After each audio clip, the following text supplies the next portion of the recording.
All right. Thanks for joining, everyone. So this is Plague Jewels of SEKHMET by Hey, Sersa Victory. It's a level 0 adventure. Okay, so eons ago, the emerald-skinned war goddess SEKHMET came, the lady of slaughter, radiant and terrible atop her lion steed. With the blade of her jeweled khopesh, SEKHMET carved death and disease across the quivering cities of Ra's enemies. Those who knelt were rarely spared, but the eye of Ra fell upon a chosen few, and it was these captives that SEKHMET corralled into servitude, to heap the foundation slabs of cenotaphs. Ages passed, and the kingdoms SEKHMET brought to heal were swallowed by scarlet sand. The occult seals have broken on the tombs of her servants, who were buried alive, freeing them at long last into pestilent darkness. That is the 5 of you. So let's do some quick intros. We'll start on the left. Darren. Hello, okay.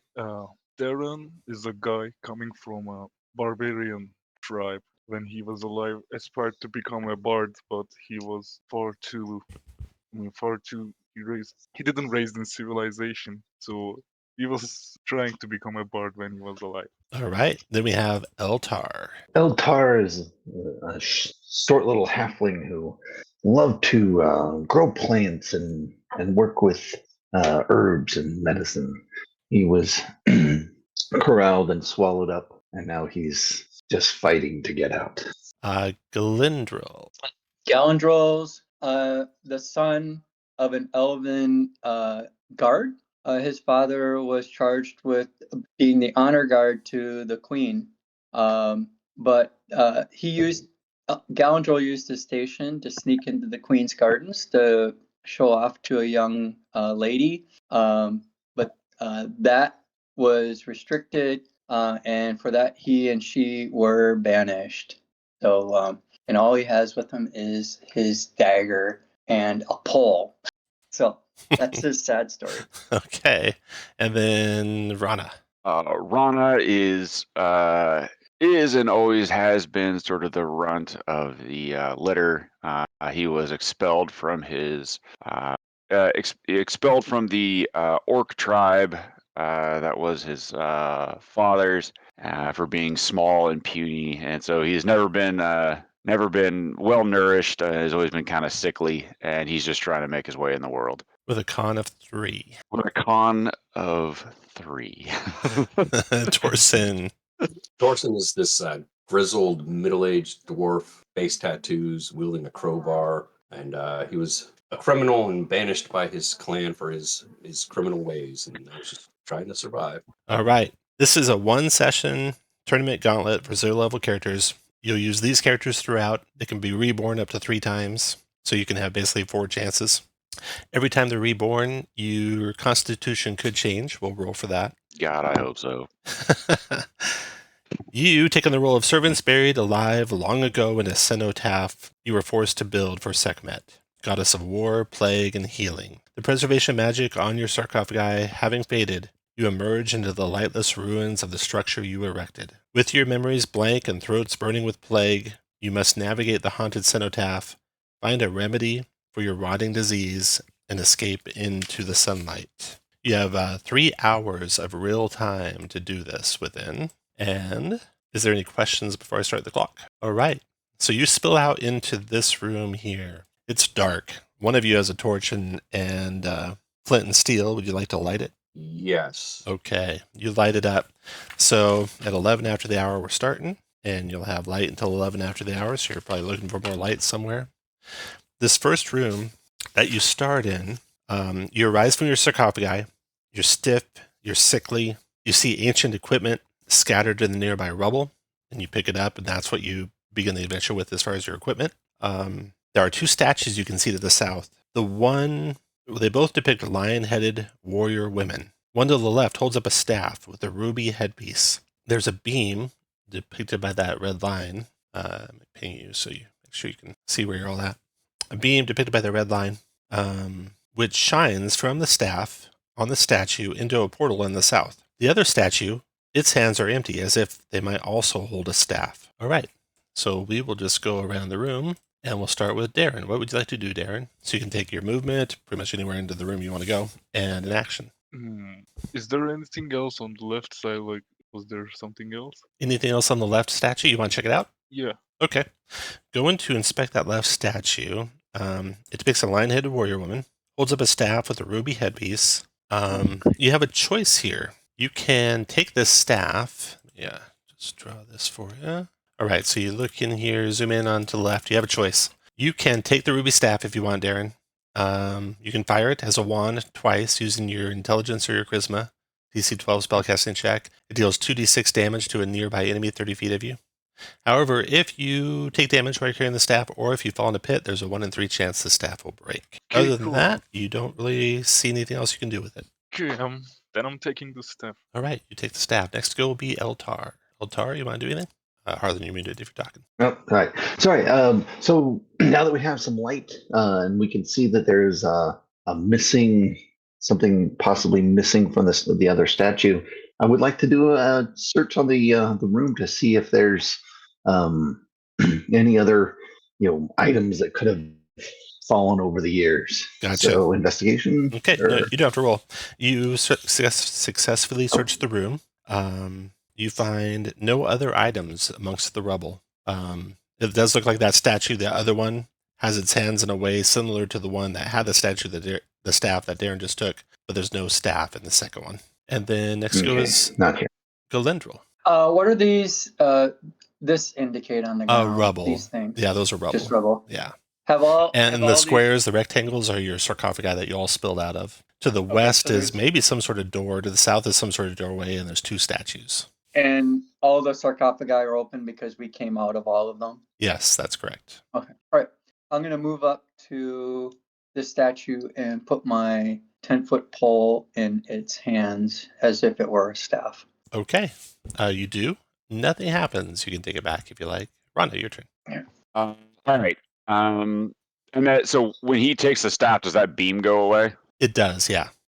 All right. Are we thinking? Do we want to go south or west? It doesn't matter. Doesn't matter. No, You make the choice. All right. More people are south, so we'll go south. I'm gonna try to open that door. Okay. You come down to the south. You expect the portal. Swirling gray mist fills the opening. You can see through the mist an image of a giant woman atop a giant embalming slab, barely visible in the mist. Oh, that's a swirling portal. Mm-hmm. Would you like to go through it, or I you will got a little take bit of my movement left? I will take my pole and stick my pole through the mist, Okay. staying safely on this side of the mist. Nothing happens. Choice. Torsten, your turn. All right. Are we still down with going south? I am good. not. I will step through the portal. Okay. Portal. Our first death. Torsten dies. Torsten disappears. You have no idea what happened to him. You assume he has been obliterated or taken by SEKHMET. And go to roll a d6, Torsten, to see what your constitution does. Wow. You want to roll a 6 to go high or get better. 3, so that's a reduction of 1 or 2. I mean. So your constitution goes from a 10 down to an 8. Hey, welcome to the bottom, brother. All right. Well, don't go that way, guys. There we go. Updated on your sheet. And you'll be coming out of the sarcophagi on your next turn. That's into round 1. There'll be wandering monster checks every 3 rounds right now. It is, the danger level is unsafe. Okay, so that is Darren's turn. Okay, I'm going to the west side of the room. To the west, okay. The wall to the west, you get close, you check it out. You see it's the back of a secret door, obvious to you from this side. The whole wall looks like it rotates. Looks like it's heavy. Probably take a strength check to push it around to get it, turn 90 degrees so you can go through. Okay, then I will try to open it. Okay. Go to move up adjacent to it and roll a strength check. Strength is -2, okay. So you just click your token to do that. And then if you look across the top of the screen, you'll see there's a bunch of buttons across the top of the screen. And Okay. you will have wanted to have unchecked alphabetically sort token actions in the My Settings above the dialog box on the right. Once you do that, they'll kind of be in the right order for you, but you're looking for the one that says S7. You click it. We'll use your die roll this time, but in the future, you click S7 and it rolls 2d20, and we usually take the left one, and it shows a modifier. But anyway, you are barely able to budget. It's going to take your full action this round and until this time next round to push it all the way open. So you're done. But you are going to be successful if you keep at it until the end of the next round. Eltar, your turn. Can I help him? You can. I take and wedge my crowbar in there. Yes, and, you can. Go to make lever the door with the crowbar. Yeah, you can either crowbar. make a strength check right now. Strength check. Okay, there you go. Okay, so you two are barely budging it. Oh, And then Glendril, your turn. Can another person get in there? Yeah, Or you can make a strength check if you like. yeah, I'm gonna give that an attempt. Okay. Wow, we are on a roll. Weak. Rana, your turn. All right. I will also add my noodly arms to the effort. Make a strength check. All right. Can I use my crowbar? You already are basically doing it with the van. Yeah, you can do it. Go ahead and use crowbar. All right. So Jesus. Jeez, guys. And Torsen stumbles back out of his sarcophagus, looking a little bit worse, coughing a little bit harder. What would you like to do, Torsen? I mean, all I can really do is help again, I All guess, right. if we can get in there. Go for it. There we go. Torsen pushes on the back of you guys, and Rana, go ahead. I'll move you to there. I assume you got to there. Yeah, great. Reveal what you see down the hallway. Now, Torsen, you had the torch originally, right? Yes. So in actuality, I forgot. It would have been briefly pretty dark, but Torsen comes with another torch, so you guys are in good shape now. You see a hallway that extends into basically the end of Torsen's torchlight to the west, and then it turns also to the south. But you also hear a moaning sound, and you turn and you look and you see emerging from the portal an ancient mummy. Oh, God. Is it friendly? It is not too friendly looking. It goes to there, and let me describe it for you. A decrepit mummy on the verge of collapse. Its chest cavity buzzes with locusts and flies. All four of you up there above, roll initiative. So to do that, to roll initiative, what you do, Darren, is you click your token, and you're looking for a button that says IN-1/S30, and you click that button. And it'll roll your initiative and add you to the initiative roll. And the zombie, right. First person to act when you see the zombie coming through that misty portal is Darren. So Darren, the door to your left is actually 90 degrees, so you're able to move east to west through this 10-foot section centered on the door center line. So you are able to move to the west if you want. It's not closed. Okay, yeah, we'll move to west. Okay, go ahead and move. Now, if I can go there and see what's... Yeah, so you got the torchlight coming from Torsen. 1, 2, 3, 4, 5, 6. So you're basically like just on the edge of his torchlight. It's flickering. It's covering a couple of large double doors to the north. The large double doors to the north have some hieroglyphics on them, which you are able to read. They depict SEKHMET, the goddess, riding a lion steed in battle. You see her severing heads from enemies with a jeweled khopesh. You also smell a spoiled, faint meat smell. The doors, they have hieroglyphics which say, and I'll just turn this on here, she before whom evil trembles, who tramples beneath her feet the severed heads of Ra's enemies. Oh. So you moved there. You can barely see what's there because you're just on the edge of some flickering torchlight. And then to your south, it's darkness and a big, wide passageway. What do you want to do from there, Darren? Oh, I'm gonna wait for the other side. Okay, next to go. Oh, and also that was the second round.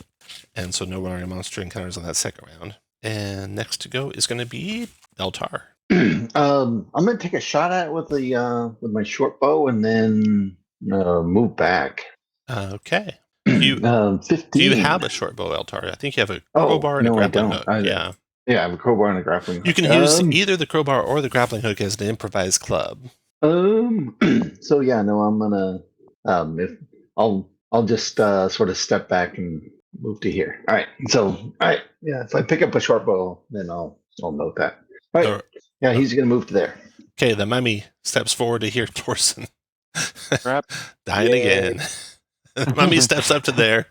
It gets 2 attacks. Its first rotting touch attack on Torsen is a 27 to hit, doing 10 bludgeoning. Okay. Torsen goes back into the sarcophagus. Then it moves to there, attacks Glendril with a rotting touch. Oh, rolled a 1, Glendril. You survive. Oh, Torsen's con goes down to 6. Oh. Let's see here. Con 6. And that's -2. No effect on hit points since you guys are at 0 level. Okay. The mummy is done. And Glendril, what do you want to do? I'm gonna go through the door and start pushing it shut. Okay. Dude.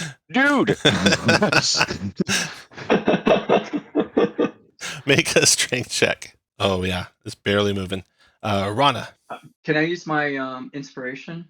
you can reroll with a luck token, yes. Yeah. Dude. Still go and take your luck token off. Rana, your turn.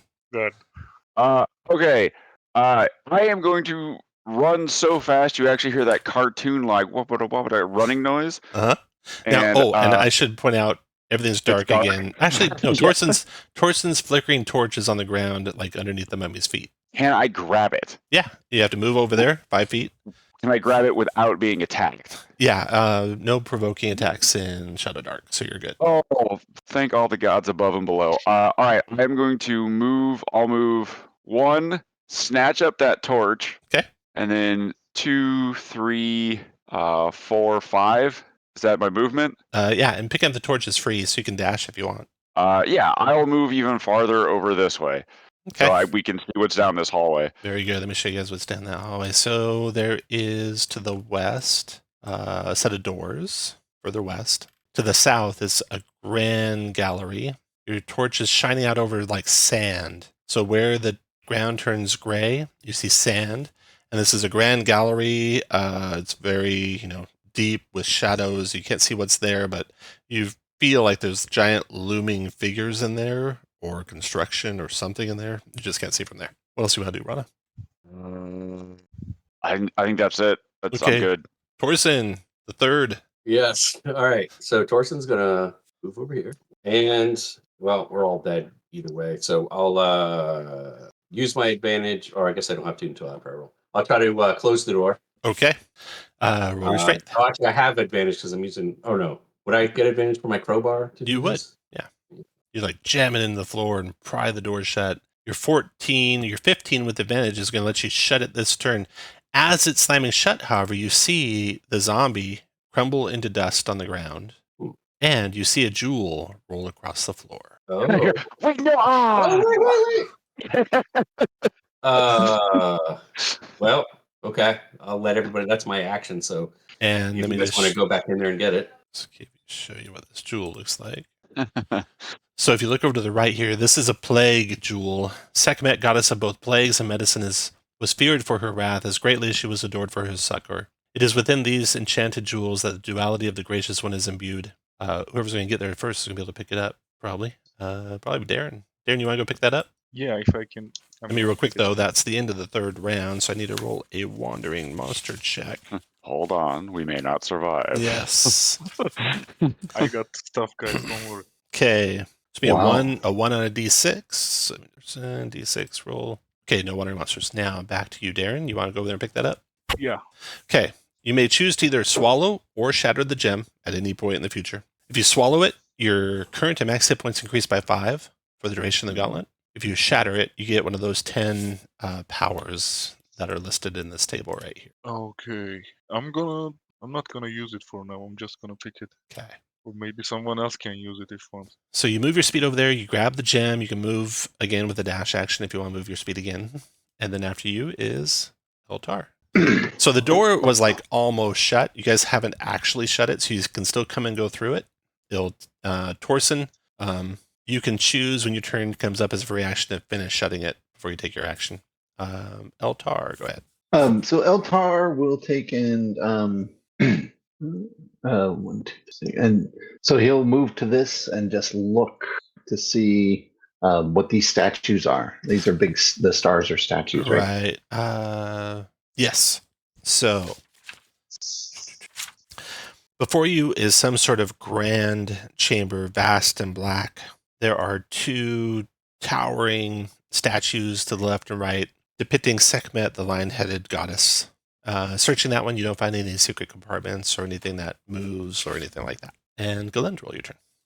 All right, I'm going to move up to, let's see how far I can get. 1, 2, 3, 4, 5. Yeah, I can get up to here. I'll examine this statue. Okay. You carefully search that one. No secret compartments or anything there either. Rana, your turn. All right. I am going to move to the edge of the sand, but not in the sand. Yeah, now you can see real well with your torchlight. And Oh, no.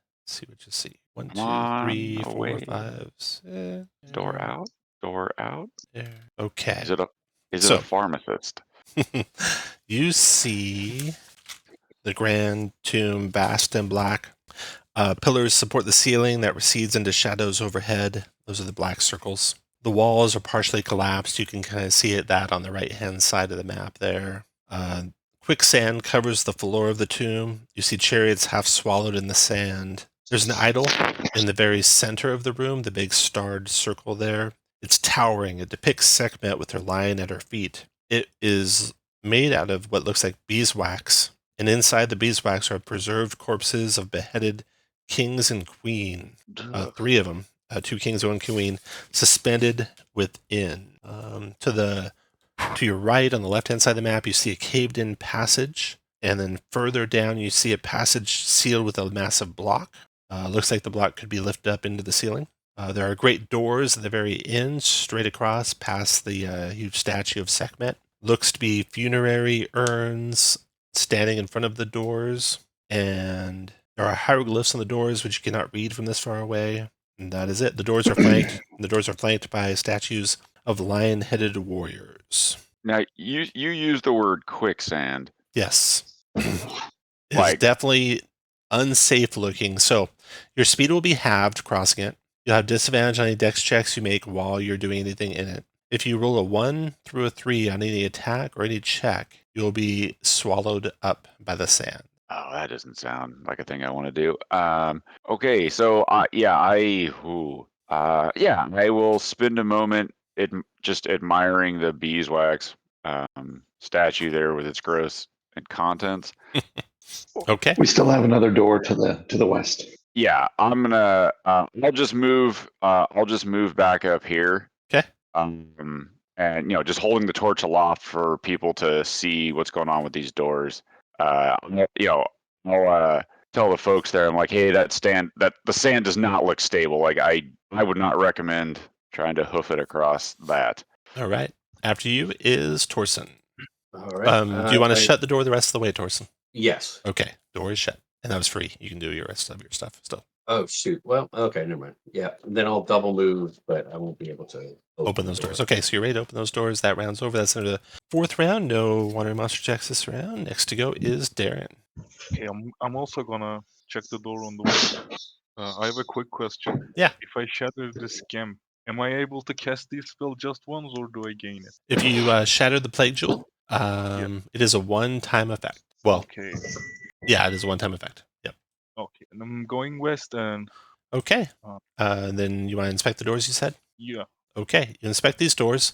No hieroglyphs, no carvings, and no traps that you can find. Then okay, I'm Eltar, going your to turn. open it. Oh, open it? Oh, Okay. So opening it, you Okay. see the following. Let's see, you got the Torch of Verana back there, so you can kind of see about this far into the room. Okay. And inside there is, to your left and to your right, in alcoves, you see standing sarcophagi. They look like they are sealed with beeswax. There are friezes along the ceiling decorated with murals depicting radiant women in lion's mane crowns crossing ankh and serpent over their chests. You kind of smell like the scent of honey in here. Okay, and then you can finish your move where you like, Darren, if you have any move left after your action. Oh, I think I don't have any move left. Eltar, your turn. All right, so Eltar will move up to one of the sarcophagus, and he'll smell the honey. Does he have any, given his herbalist background, any idea what the honey would be representative for, used for in these burials? With your herbalism. And Okay, would so it be honey, for a person of honor? yeah, honey is a good thing. And as a matter of fact, there is a kind of a gurgling, bubbling sound when you first step into the room. And from the frieze, there's a point where some beeswax comes sputtering out of the eyes of one of the figures in the frieze. It starts crying tears of warm beeswax. There's enough for one character to lap it up. Do you think that'd be a good thing? Probably Eltar. Yeah. Does anyone have anything we can collect this in? I'll look around the Not group. me. Does anyone get? My mouth. I'll do it if no one All right. no everyone else looks healthy. So When you I'll lap take it a up, drink. it tastes sweet. Your lungs and your stomach are coated with sacred wax, which may give you some protection, and you get +2 to your Constitution score. So your Wow. Constitution goes from All 8 up right. to 10, +0 on con checks. Okay, nice move there, Eltar. So that was an action to do that. If you have any movement left, you can. And then Glendril, go ahead. No movement left. Next. So I have an idea for the quicksand if we run out of options. We have a couple of 10 feet poles. Maybe we can fashion stilts out of them to wade through the quicksand. Just an idea. But as we seem to be moving this way, yeah, I'm just gonna go here. What's in this direction? Can I see? You can't see its darkness there. Rana's torch is not quite illuminating it enough for you. You get a All right. feeling of the honey smell getting a little bit stronger that direction. Oh, okay. Well, where there's honey, there's bees, or smoke and fire, that sort of thing. I have my dagger at the ready in case something comes out of the darkness. I'm done. Your turn, Rana. All right. Yeah, I will move up here, try to cast some illumination. All right. So you're able to illuminate the rest of the room. So you have these sarcophagi, 3 in the north, 3 in the south, each sealed with beeswax. Friezes along the walls, decorated with murals depicting radiant women in lion's mane crowns, crossing Ankh and serpent over their chests. One of them cried tears of beeswax that Eltar lapped up. You see a statue at the end of Sekhmet, the lion-headed goddess. She's cradling a wounded warrior. Wounded warrior is in Sekhmet's arms. The warrior clutches a staff with a ruby headpiece. Looks like the one Darren is wielding right now. Oh, Anything else, Rana? let's see. I went from there. 1, 2, 3, 4, 5, 6. Can I dash over to the statue and inspect it? Yeah. Well, All right, you can't dash and inspect it. You can inspect it on your next turn. Okay. Okay. I mean, you just look at it and. Yeah. I mean, do I see anything like up close? Like, yeah. Nothing more obvious than I already told you. Okay. Torsen, your turn. What are the sarcophagi made of? They are made out of stone, and the stone lids are sealed with beeswax. They're standing upright, though, so you could probably pretty easily move the stone lid off of them, but you'd have to break the seal to do it. I'm sure nothing deadly or anything would come out of it. Yeah. Well, I don't know. What's the plan, guys? Are we? Well, I have an idea. I wonder if we take this staff and then place both staves into the statue's hands earlier, that something might happen. It might make that. Maybe it'll change the destination of the portal or something. Or maybe undo the mist, or maybe harden the quicksand. Oh yeah, true. Who knows? But it would be up to whoever had that staff, I guess, if they were willing to do that. But I'll start heading that way, I guess. All right. You're going to move basically out into the darkness. You're right on the edge of the dark light from Rana there. Oh, whoops. Forgot about that. Yeah. No worries. Okay, Torsen, that's into that round. It is round 5, so no check for one of the monsters. And next to go is Darren. Okay, I'm gonna wait while Rena gets the stuff in.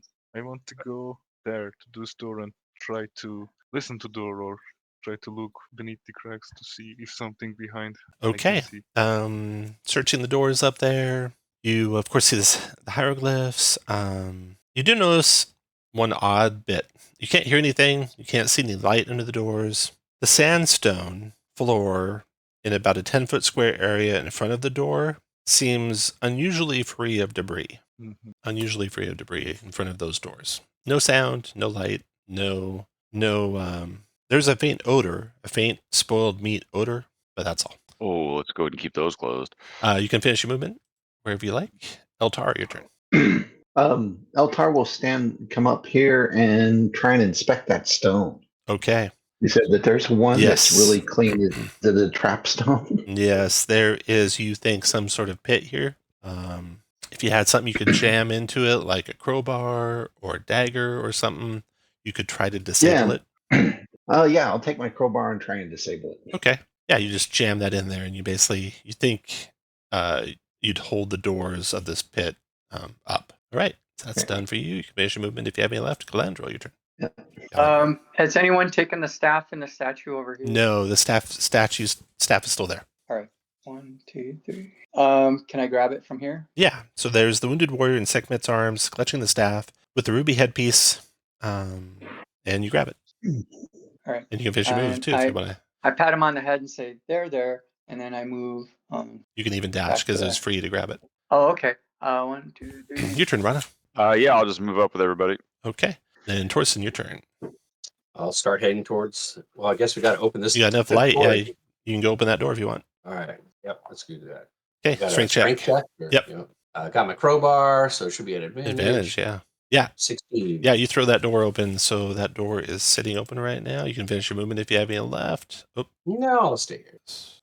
Okay, you stay there. That's into that round. We got a water monster check.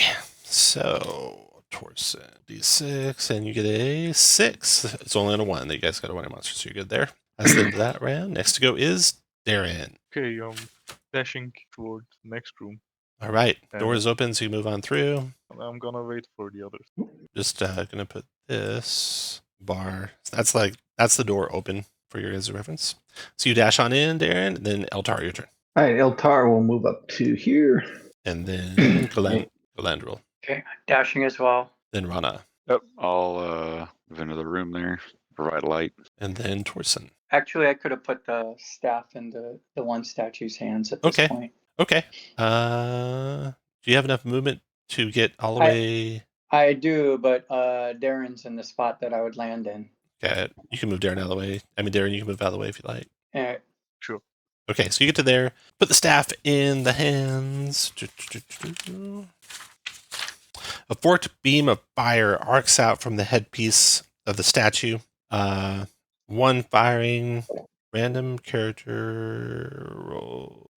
Okay, let me see. It can see just the two of you, so 1 through 3. Galandril's going to be hit by this forked beam of fire. Yeah, so Galandril, you got to make a DC 12 dexterity check to dodge out of the way of it. Oh, joy. Here. Is it at advantage? It's not. Galandril the second. You may have moved into it. Okay, Galandril, you take, doesn't really matter much how much you take, so you have 1 hit point. I have 1. You take 2 fire damage and are slain. You drop, the staff clatters. No, you put the staff in the statue. So 1 beam of fire shot toward you, Galandril. 1 beam of fire shot toward the opening, the misty opening, and it actually goes through it, and you guys can see it sets the giant woman atop the embalming slab in that room past the misty portal on fire, along with her grave goods on fire. You have 30 minutes of real time to find a means to pass through the portal and claim the relics before they are burned up, starting from 48 after the hour. Okay, that was Galandril. And then roll D6 Galandril. This is for your constitution. All right. Here. Wow. Your con goes up by 2. You're going to come back with a 15 constitution, 2 hit points now. You could survive a fire rate potentially 1 out of 6 times. Mm-hmm. And 2 out of 2 hit points. There you go. Okay.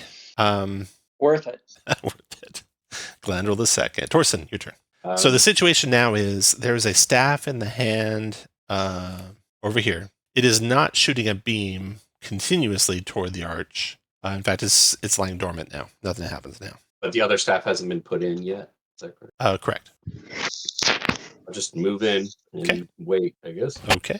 Darren, your turn. Okay, I'm putting the staff. You put the staff in. It seems to have no effect. Oh, then I'm taking it back. Okay. Okay, that's your action, and then you have your movement left. Go to move wherever you like. Eltar, your turn. Oh, that was the end of round. That was round 7. No water monster checks. Now Eltar, your turn. He'll move up, and he will. He'll try and remove the staff. Okay. And stick it back in. Okay. When you do, a forked beam of fire shoots out. 1 through 3, it's going to hit you. Oh no, you might kill Darren. Forked beam of fire shoots for Darren. DC 12 dex check, Darren. So you click your token, and you click your button that says D8. Oh, you failed by 1. You have your luck still. You can use it if you want to re-roll that. Oh, okay, I'm re-rolling. Okay, go for it. Big money, big money. You made it. There you go. Darren dodges out of the way. I'll take that luck token off of you. And another ray shoots through the portal, but everything's already on fire in there, so no other effect there. You moved, you put it in, or you picked it up, that was free. You put it in, that was your action. You can finish moving if you want to move anywhere, but you can't take the staff because you have no more actions. Galendril, you emerge back out, Galendril the second, out of your sarcophagus, having been reborn, invigorated now, blessed by SEKHMET. What would you like to do?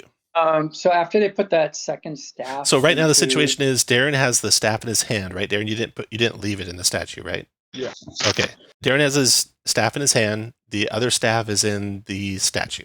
So Darren, do you want to put that staff in the other statue's hand so we can finish the job, or do you want to hang on to it? I mean, I can put it, no problem. Okay.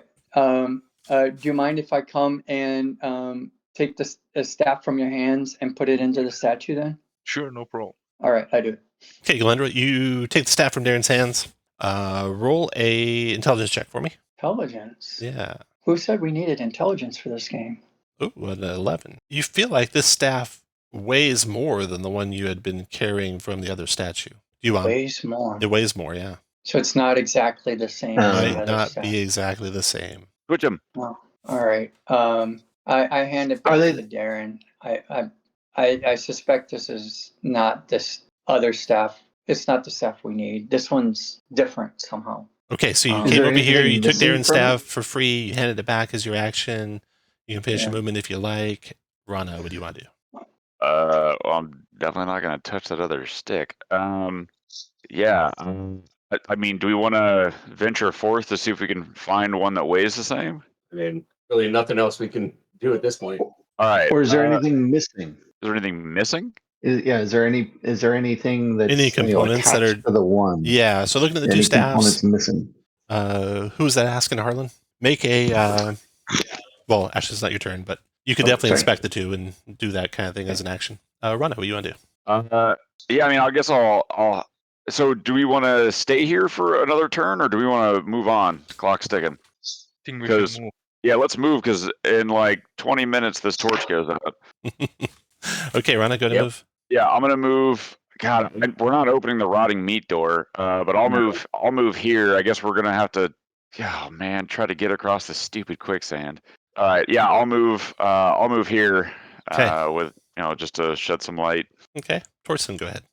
The sarcophagi in here are also stone. Yes, they are. So my idea, guys, was to maybe try to make like we don't have any rope, do we? We have grappling hooks, but no rope.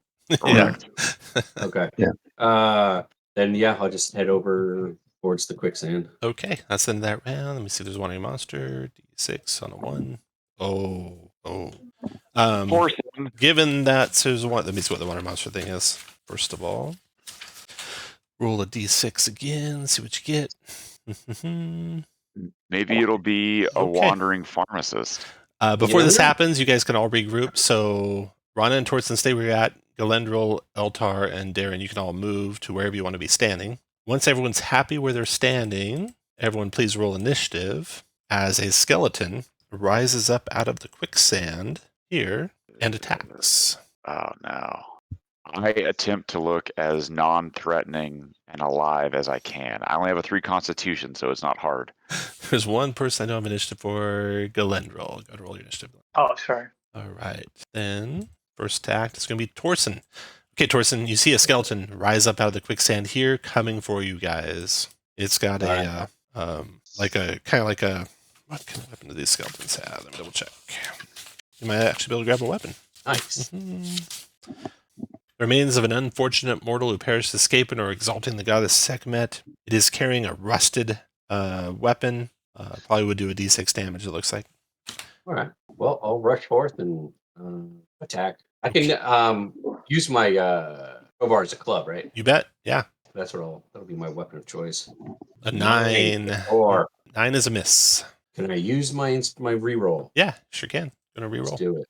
We'll use your original damage, but your new attack roll. Excellent. A 12. Oh, just missed, glancing off the bones. Oh, man. Not digging in. Okay, after Torsten, Galendril, your turn. I'll move my 1, 2, 3. Good. Gosh, do I throw my one and only dagger at it? All right, I'll do it. For friendship. Oh, a 10 misses. Well, friendship sucks. All right, I'm done. Okay. Oh, Glendor, you came back from the dead, missing your luck, so you get your luck back. Oh, okay. If you want to use it. Up to you. Yeah, I like this dagger. It's my lucky dagger. Okay. Um, Go and throw. I'll roll again. Ooh, Ooh, connects. Lucky dagger indeed. Chips off a rib cage bone, doing 2 damage to the thing. And then the skeleton goes. It takes its rusty Kopesh and tries to slash Torsen with it. And it hits. Ooh, but Torsen lives. Takes 2 Two points hit of points. piercing. Woo! Eltar, your turn. Those doors are tough. Can he make it all the way up here? I think it's I didn't 3. count the squares. There's a diagonal. Yeah. So there's 1, 2, 3, 4. Now he's like here. Yeah, he'll pull out his grappling hook, and just brandish it like a club, waiting for a Okay. chance. He can't quite. Eltar's readied with the grappling hook. Rana, your turn. Yeah, I will step up and try to. I'll attack the skeleton. Oh, 14 14. hit. Nice damage, too. 5. 5. Ooh. These half orcs are beefy. Okay. Darren, your turn. Okay, I'm moving here and then casting Firebolt. Yeah, zap it with the staff. DC 12 intelligence or charisma check. So you click your token, and then you click, probably you want charisma, so you click your CH10 button. Okay. Oh, Oh, So no. that's a fail, and unfortunately you don't have any more rerolls, so that's it for you. And you get 1 more chance to do that, and you're done. That round's over. Torsten, your turn. All right. Let's try to take this thing out. Big money, big money. Nope. 9's a miss after you go Oh. ahead and roll. Put it back up, guys. You're gonna leave me down here with a skeleton? Hey,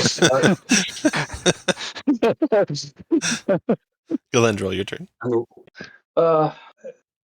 I threw my dagger. I have a 10-foot pole. Can I? Yeah, you can use that as a club. Okay. Well, it's a 10-foot pole. Can I attack him from here, from 10 feet away? Then? Yes, you got a club with reach. Yeah. All right. nice. That's a pretty good weapon. I'm just gonna roll a d20. I don't have a club on my sheet. Oh, okay. Yeah, it'd be a strength check, basically. Oh, that's a hit. Nice. And you're going to do a D4 damage. Yeah. 3 Nice. damage. Oh, almost had it. And I think, don't I have a strength bonus? Let me We don't see. add those to damage, unfortunately, in ShadowDark. Okay. Yeah. Half orcs get to add a weapon damage thing. That's why you're seeing Rana getting a bonus. Yeah. Okay, Galendril. Skeleton's turn. Tries to slash Rana. A 13, I think, hits Rana. Just barely hits my 8 AC. Blood gushes out, and Rana falls. No, wait, you didn't roll damage. You don't know if you'll get a 1. So, You Rana, gotta- you gotta Rana, hurry. roll a D6, Rana. Oh, come on. It can't get worse. Well, it can. I can drop you to a 1. Son of a- A 1 con. -5 on con checks. I'm not well. Patient 0 walking. Okay, that's Rana over there. Skeleton's done. Actually, did that The attack, torch- then it moves up. And then the Eltar, The You're- torch clatters to the ground. Eltar, it moved up adjacent to you, so you're ready to attack and go off. Oh, okay. Oh yeah, you connect, Nice. and the skeleton clatters to the ground. All right. The torch Pick up the actually torch. burns up, but the good news is, Rana, when you come out of the sarcophagi, you find another torch. Hey, all right. Yeah. So it is 2 after the hour. He'll offer up the sword. Does anyone else need a weapon? I just have a dagger, so I'll take Rana, anything. you can regroup with the party. And, Thank you. With my torch. Well, who's And then we'll go back into delving rounds. It doesn't really matter the order, so if you guys ever want to change the order, just let me know. But we'll start with the torchbearer, since they can provide light to people. Rana, what do you want to do? Or Okay, the second- so are we saying that we're hustling? We're going to try to move across the sand? Yeah, I mean, we can try to get over to. I don't know if you want to try to get over to this one first. Yeah. What's that one, Tom? So that one is a cave-in. So you have a cave-in over there. Yeah. You have the black circles are pillars. The Yep. star is the huge beeswax statue of Sekhmet with Yeah, a lion yeah. at her feet, with 3 beheaded kings and queens inside the beeswax. Gross. All the way across the room is the doors out, which have hieroglyphics on them. There are funerary urns in front of the doors. There are warriors of Sekhmet flanking the doors. There is a opening over there. There is an opening over here, but this one is blocked by a stone block. All right, let's go for the. Should we so go for that far one over here with the that's unblocked? Yeah, I'm for it. Okay, all right. I'm going to try to move as far as I can. I mean, speed is halved, right? When you Speed said is we get halved, there. yeah. Okay, so you start across the quicksand as fast as you can. Everyone get to where you want to be standing when Rana steps there. And then when you're all happy where you're standing, roll initiative. Oh, you cowards. I can move up. Once you roll initiative, don't move. But you can move before you roll. Oh, Oh, Rana. what? Yeah, get everyone. I go tomorrow. The headdress of SEKHMET seems to almost unfold and wings unfurl from it, and a lion-headed warrior steps off of the top of the statue. You can see the SEKHMET statue is still there. The warrior was like hidden by it. It steps off the top, takes wings of, it looks like beeswax, unfurls them, and leaps off the statue, flying toward you guys to attack. What's initiative? Oh no, it rolled real good. Again, I try to look very dead, just real skeletal. I'm trying to blend in. A masked warrior with gold-painted skin that soars above the sand on wings of wax. Burn those wings. Oh yeah, hit it with that fire staff. Those wings.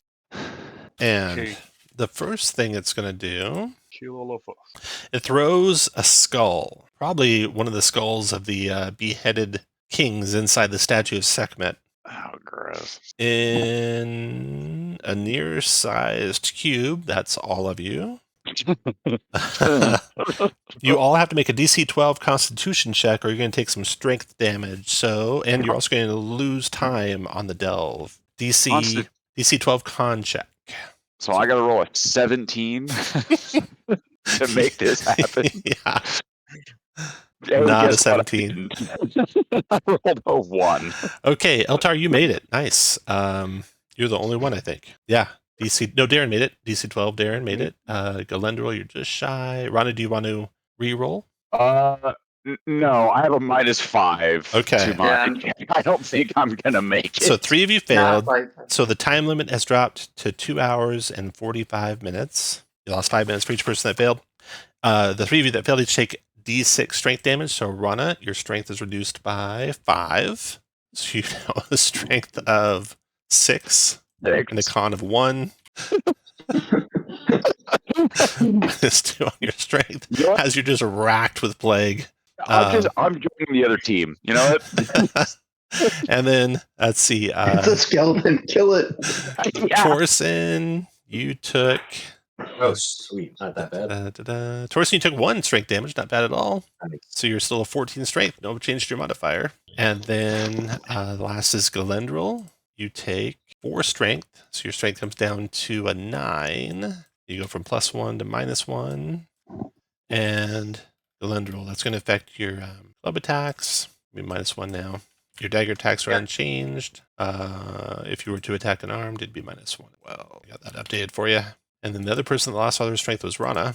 I'm now at a -2. So your club attack instead of +1, it's -1. You get +1 on melee attacks, right? Well, that's right. Yeah, because my mighty trait. Yeah. So I'm. Oh God. Your strength, you're -1 with daggers. Your short bow didn't change because it was your dex, and your unarmed is -2. That's still -2. All right. Everyone's updated with that attack. Okay. So this thing threw the skull amongst a mix of you, and just this blast of pestilence surrounded all of you. You felt your strength drain away. You felt your time left in this world drain away. And the warrior, after throwing that skull, he's flying in the air, like over here, about 20 feet up in the air. So he's done. Eltar, what do you want to do? He's 20 feet in the air. Ooh. 20 feet in the air, yeah. I'll go ahead and move 3 in there. So do I need to make a dex check? No checks required. Okay. If you have any dex checks, they're at disadvantage. And if you roll a 1, or 2, or a 3 on any attack or check, you're swallowed by the quicksand. Okay. All right. So yeah, I'll move my. I want to get to that pillar and just see if there's anything else there. Okay. I can't reach him, so I can't attack. All okay. Right. So you dash or just move? And Yeah, I guess I could dash. Yeah. Okay. Dash into there. After Eltar comes Galendril. Well, I have a question, a couple of questions that occurred in the past. When we put that one staff over here, did that portal change appearance in any way over here? It did not, no. Okay. I mean, the fire went through it, set on fire what was inside the other room, but nothing changed about the board. All right. And when people have been dying, did anyone die with like a weapon that I could have picked up? Basically, no one comes back with anything, so we just assume they pick up what they had before. All right. Then I don't think we can. I'm not going to throw my one dagger at this guy. I'm just going to try to dash across the room. It looks like Go for it. that's the plan. Go for So it. I can move. use the grappling hook if you want. You can use it as a improvised weapon. I'm sorry, I didn't understand what you said. I can give you the grappling hook if you want. If I you want to use it as a improvised Yeah, but with weapon. them flying up, we're gonna have to throw everything at them, and it's, Yeah, Oh. I mean, grappling hook without rope is not very useful here. Well, Go ahead, Glendril. All right, I'm gonna move Okay. 30 feet to here. Darren, go ahead. okay, I'm gonna cast Firebolt. All right, intelligence Okay. check. Or charisma check, I mean. DC 12. No. Oh god. Unable to activate it again. And then you can move your speed. Remember, count every square Yeah. inside the light area as difficult terrain. While you're moving, Torsen, go ahead. Dash in. After Torsen, Rana, go ahead. Yeah, I will dash 1, 2, 3, 4, 5, 6, like that. After Rana, that's the end of, this is a combat round, so no checks for wandering. The warrior's turn. The warrior circles around, and I'm going to just roll randomly a d5. 1, 2, 3, 4. Galendril. The warrior circles around you guys and comes down in the midst of you, down to the ground level. He's hovering just above the sand, though, and he has a like a wooden mace kind of looking thing with a really heavy end to it, and he's going to try and smash Galendril with it. Okay. 20 to hit for 2 bludgeoning damage. Glendril number 2 is dead. All right. Glendril number 3. Glendril, roll a d6, see what your con happens. Hold on. 3, that's a reduction, unfortunately. So SEKHMET has taken away her blessing. You're back to +1 and 13 con. You come out of your sarcophagus again. You wander back, and you'll start your next turn up there. The warrior's done. He's at low level, reachable by you guys. Eltar, your turn. All right. Eltar will say a blessing to Ra and SEKHMET, and he will lash out at the warrior and with his grappling hook. A He 8 gets is a a miss. 9. Yeah, it's a miss. Oh, you know, I'll use my my luck token. Okay, go for it. Reroll. Yeah. Oh wait. Oh, a 3 is a No. miss. Run. Well, let me And then take move that your speed. off. 3 squares from where you're at. I got it for you. Galendril, your turn. Oh. Uh, I'm gonna move up to all right, 5, 30. I don't know. I mean, I was moving on solid ground, and then I moved in. Just count unsolid ground. every square on off solid ground as double. All right, so 3, 4, 5. I guess I can't go there, so I'm gonna dash. 1, 2, 3. I'll move to here. All right, Darren, your turn. Okay, I'm gonna smash these gems to use the effect. Oh, nice. Okay, smashing the plague gem. Roll a d10. Let's see what you get. Okay. Oops, that's 20. Sorry, I'm gonna roll again. Yeah, gonna reroll. 7. Hail, as if you cast 2 magic missile spells. Oh. Nice. Let's see. Magic missile spells, I believe, are 2 charisma checks. I think they do d4 damage each. So we're gonna roll a charisma twice. Okay. nice. Yeah. First one's crit. One 20. success. Oh, that's gonna do What? double damage too. Nice. Crit. Let's go. Gonna roll a d4 damage for that one, and it'll be doubled. Oh, Yeah. Two damage on the first one, and then roll another d20. And Oh, unsuccessful. Doesn't magic missile always hit or no? Magic missile you have advantage on. Oh. That's right. You get advantage on a magic missile. So a 12 is a success. So roll another d4. okay. Good call on reminding me on that magic missile. Yes. Oh, 4 more damage to the thing. Nice. 2 good hits. And Darren, I'm going to give you a luck token for breaking one of the jewels. Yay. Okay. And Glendril, you just died and came back, so you have a luck token. And Darren, you can move your movement up to 3 squares in the quicksand. And Torsten, your turn. Move 1, 2. I can move to there, and I'll attack 2. That's a hit. 16 for Nice 4. damage too. -4. And then Rana, your turn. All right. So, do I want to do anything or just run? I mean, if you can you attack? Do you have? Yeah, I mean, I technically can. All right, I'll attempt to attack it with my dagger. Okay, here we go. Let's go, Sickly. 13 hit. 2 piercing damage. Nice. Guess And got then on you its can last legs. Move your 3 then squares if you want, Rana. I'll just go ahead and move like that. Okay. You can see into this chamber from there. Let me tell you what you see. Come on, health potions. Just a vault of health potions. Somehow I doubt it, but Yeah, I doubt it too. Very interesting looking room here. Fountain of health. There are cave paintings covering the walls depicting lions pouncing on crude figures and devouring their viscera. There's quicksand covering some parts of the floor, everywhere where it's kind of a gray color. You hear kind of a sucking, echoing sound in the chamber, just coming from all over the place. You see a step pyramid rising 15 feet toward the shadowy cave ceiling. You see a rust-covered basin on top of it. You can't see what's in the basin. Climbing the step pyramid, it'll take a full turn of your move plus your action to climb each of the 3 tiers. And that is that. Okay, that was what you did. Now the warrior's turn. So the warrior came down and killed Glendril. Now there's no one adjacent to it but Torsen. So we're going to attack Torsen with his throw stick. Dun, dun, dun. 13. I think that might. Yeah, that is. Oh, hit. Torsen the third, or the second? Third? Second. Torsen the third is dead. Torsen the fourth, your last Torsen. Roll a con. Roll your d6, see what happens to his con. Yeah. So that's going to drop again. Right. Con of 4. You guys are looking healthy. As the Woo. plague is overcoming him. -3 on con checks now. And when your turn comes back around, you'll be up here. Right up there after you came out of the sarcophagi. You came out with a torch, though. You found another torch. And so full you can, hit points, right? And full hit points. Yeah, you can up your hit points 2, 3 again. Sorry about that. Okay, that warrior did that and is done. Next to go is Eltar. Eltar will step up and take a swing. Finish him. No, that's a miss. And I have no luck to reroll, so. From here, can I see anything in that pillar and that big star thing? That anything else that looks like a weapon or? No, nothing else that looks like a weapon. You have the weapon that winged creature is carrying if you can defeat him, but other than that, nothing else. Yeah. Okay. There was the rusty blade that the skeleton had. I don't know. Did anyone pick that up? No, actually, somebody else picked that up. Actually, I will Okay. take one more step back towards the room here. Okay. So So then roll your hide turn. behind the column. Can I hit him with my 10-foot pole Yeah. from there? You can club attack from there. I'll give it a shot. 20, 17, That's a hit. 4.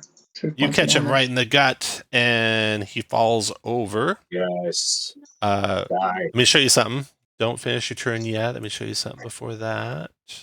So the wax wings of Ra are right here. These wax wings, used by the sun god's most fearsome warriors and tomb guardians, it's going to fall into the quicksand when the warrior is defeated. Near character can roll a DC 9 dex to rescue the wings before they are swallowed by sand and lost. So, on your guys' turns, if any of you can get to him and you're starting near to him, you can try and grab the wings before they're lost. The wings let you fly.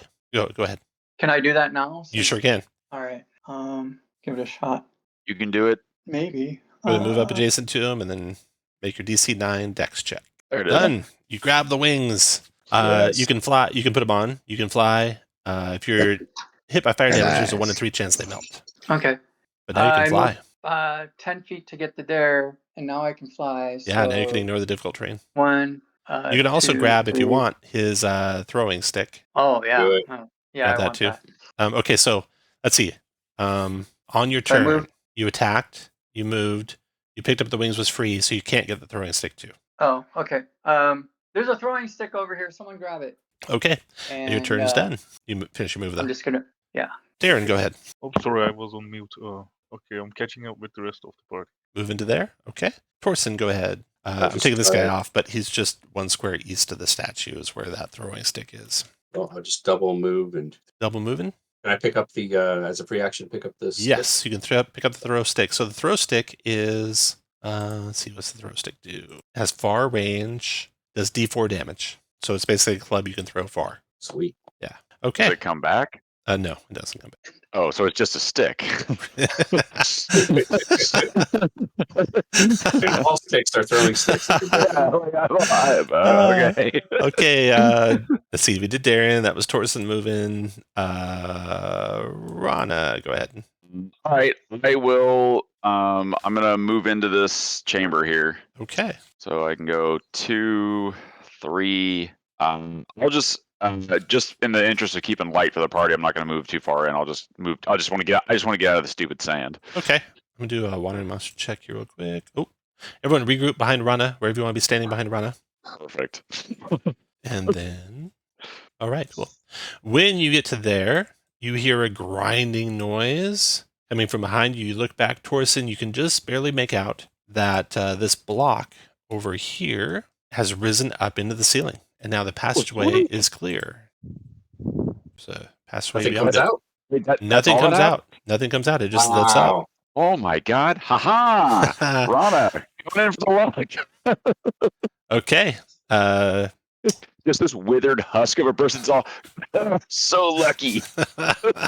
Unfortunately, as you're looking at that and thinking how lucky you are, Oh, crap. you start to hear a buzzing sound, and from from like little tiny holes in the step pyramid come out swarming locusts.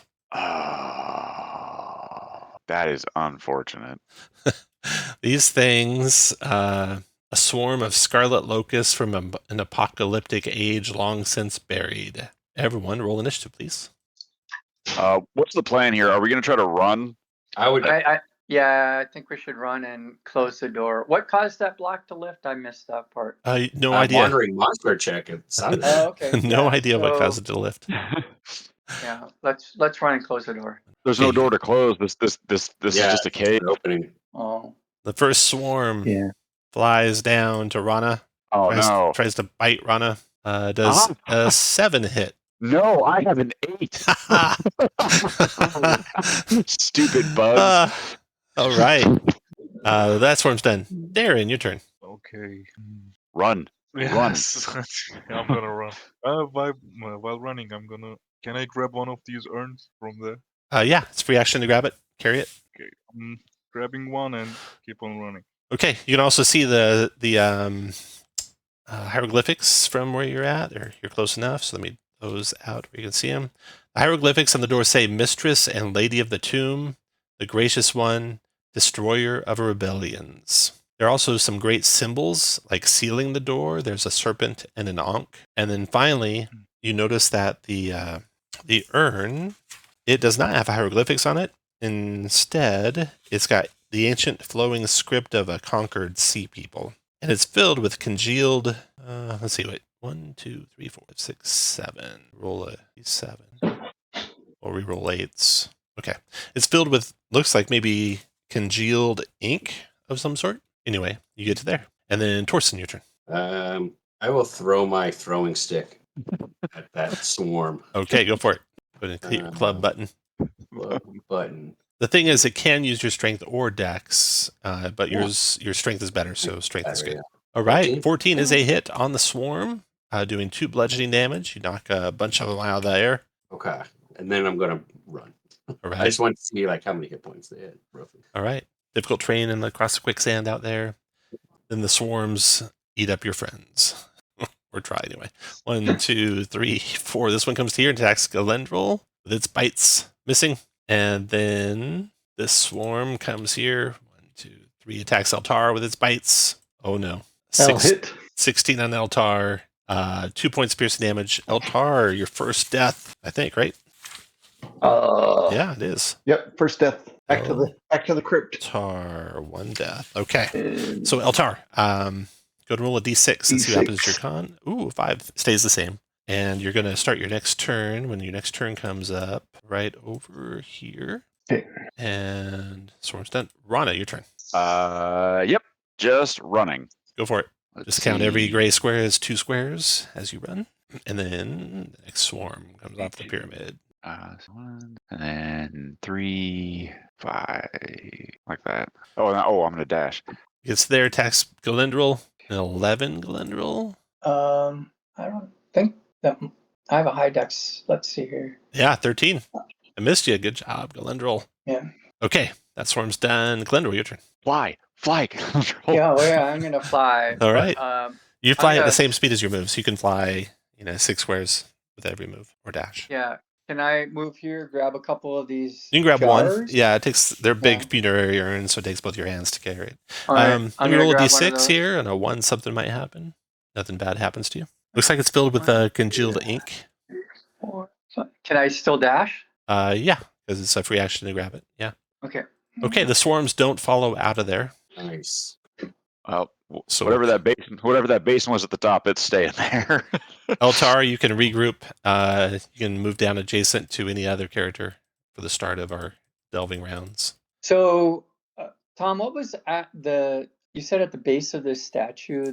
It's got a lion at the base of it. Okay.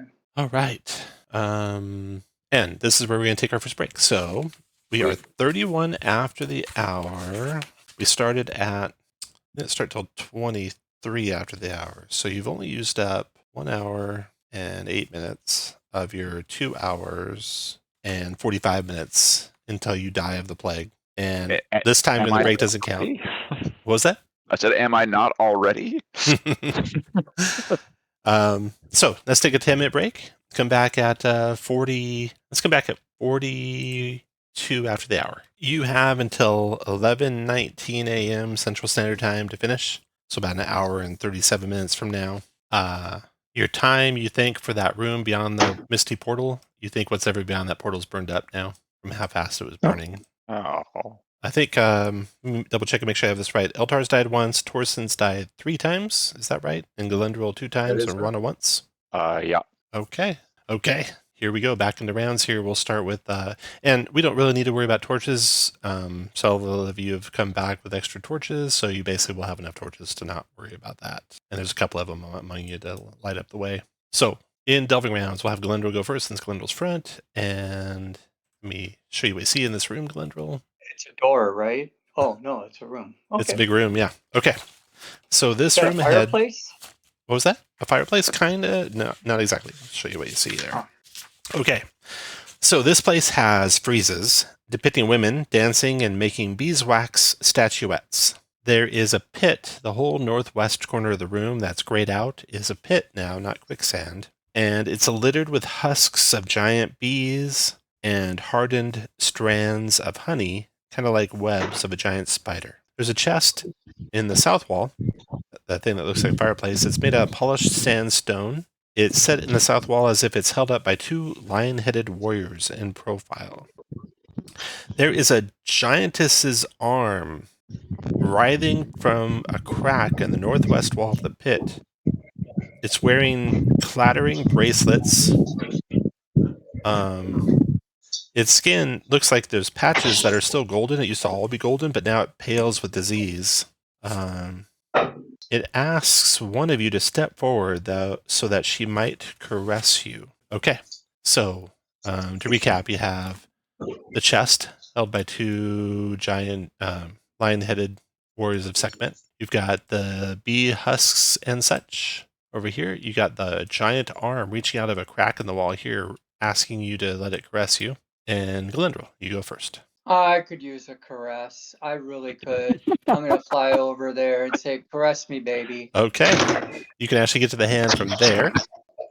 The goddess Ashera is soothed. She makes a sorcerous gesture.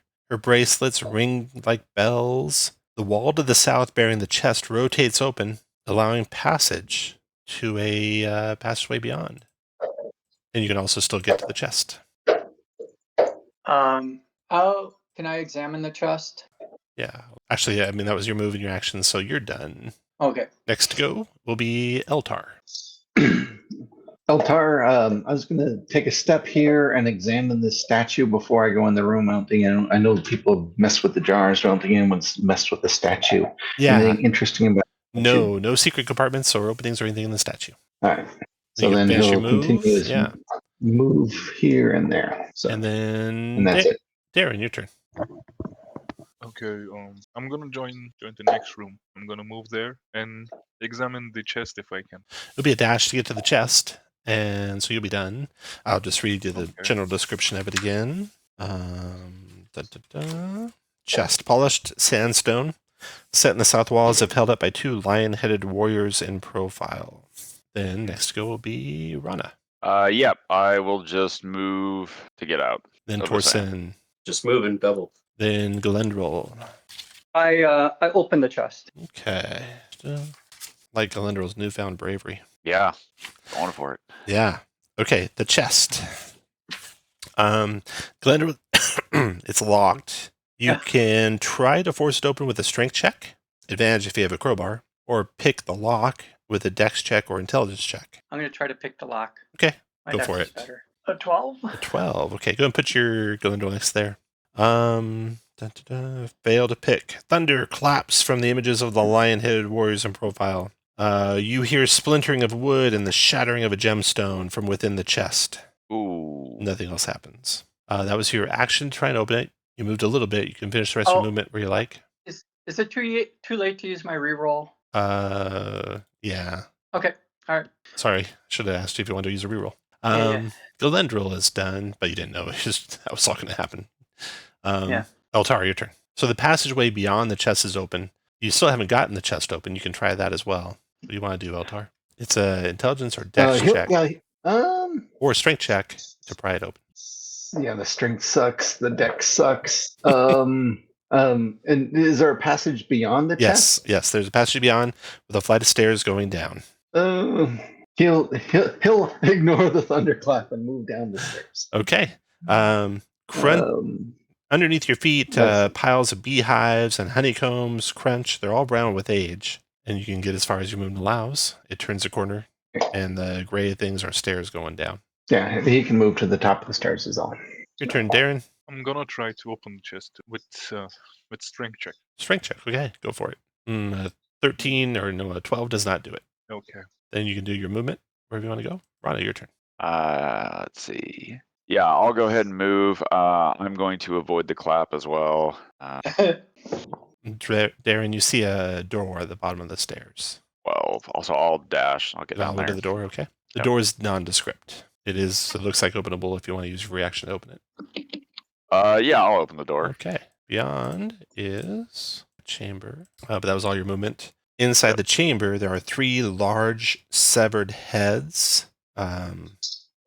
2 of kings and 1 of a queen, each coated in hardened beeswax. Each of their mouths is agape. How many heads? 3. How many bodies? How many bodies were in that statue up top?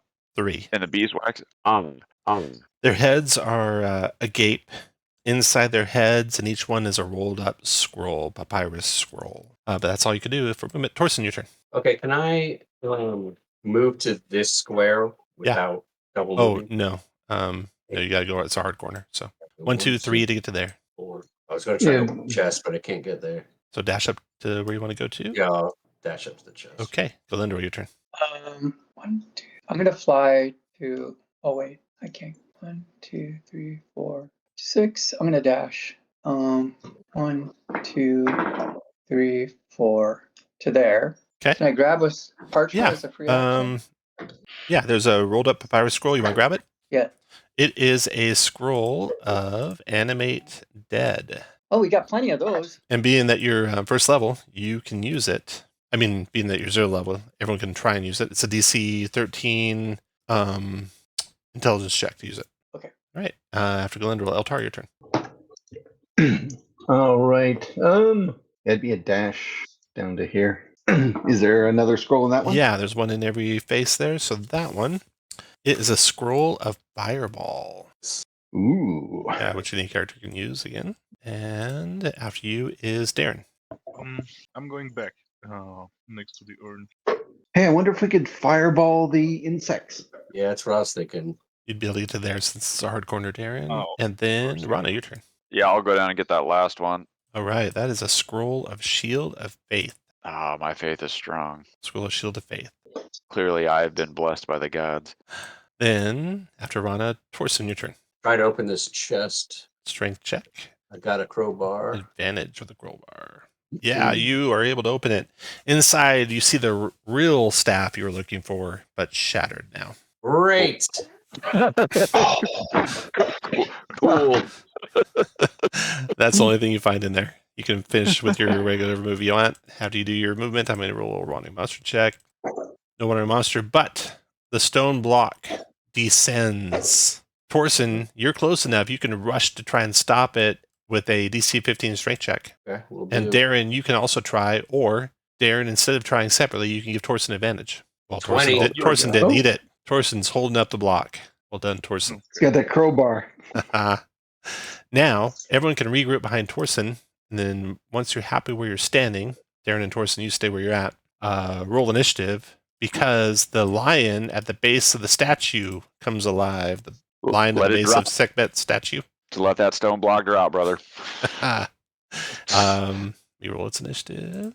Missing one initiative. Looks like Glendrill's initiative. Oh, sorry. Okay. Ooh. Nice. The lion is fast. With maybe you didn't even see it coming, Darren. With great ferocity and speed, the lion closes on you. Comes to there, multi-attacking twice with its claws. Its first claw attack on Darren is a 9. Darren dodges out of the way of that one somehow, but right into the other swipe of the claw. 17 hit, but Darren, with his con of 14, survives it. Has 1 hit point left. Lion's done. Glendrill, your turn. I don't know, man. Oh, I should describe this lion. This is a lion zombie, the rotted and sand-scoured living corpse of a war lion. Are we gonna drop the rock, or are we gonna go in and try to kill this thing? Somebody would have to go grab. I don't know if you can even do this. Go grab Darren and bring him back on this side before I drop the. Can I fly? This is a over, dead. This is a dead end. It is. Maybe this pit might go somewhere. I gotta tell you, out there is a dead end. It's your turn, Glendrill. What do you want to do? I'm gonna fly out to Darren, try to grab him and Okay. drag him. Darren, will you allow Glendrill to bring you into the room? Yeah, of course. Yeah, okay. Torsten, you want to drop the block? Yep. All right. You guys are safe for now. For now, yeah. Regroup, guys. What's the plan? Fireball it? Open the door and if it's still there, fireball it? Or Why don't I scout the pit and see what's down there? Meanwhile, maybe someone can pick the lock on the chest. I already You opened it. already He opened opened it. it. Oh, okay, perfect. It was the staff. Yeah, it the was chest is already open. It was the staff we were looking for, but now shattered.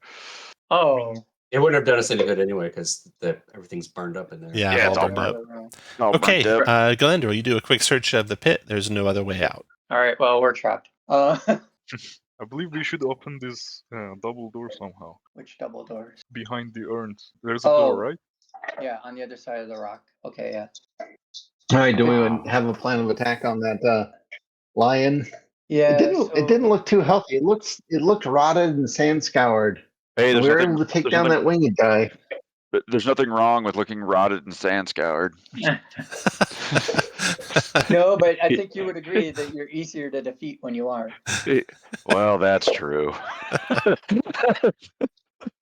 I mean, I would suggest using one of those scrolls, either fire. I do like the idea of fireballing the insects in the other room. So Yeah.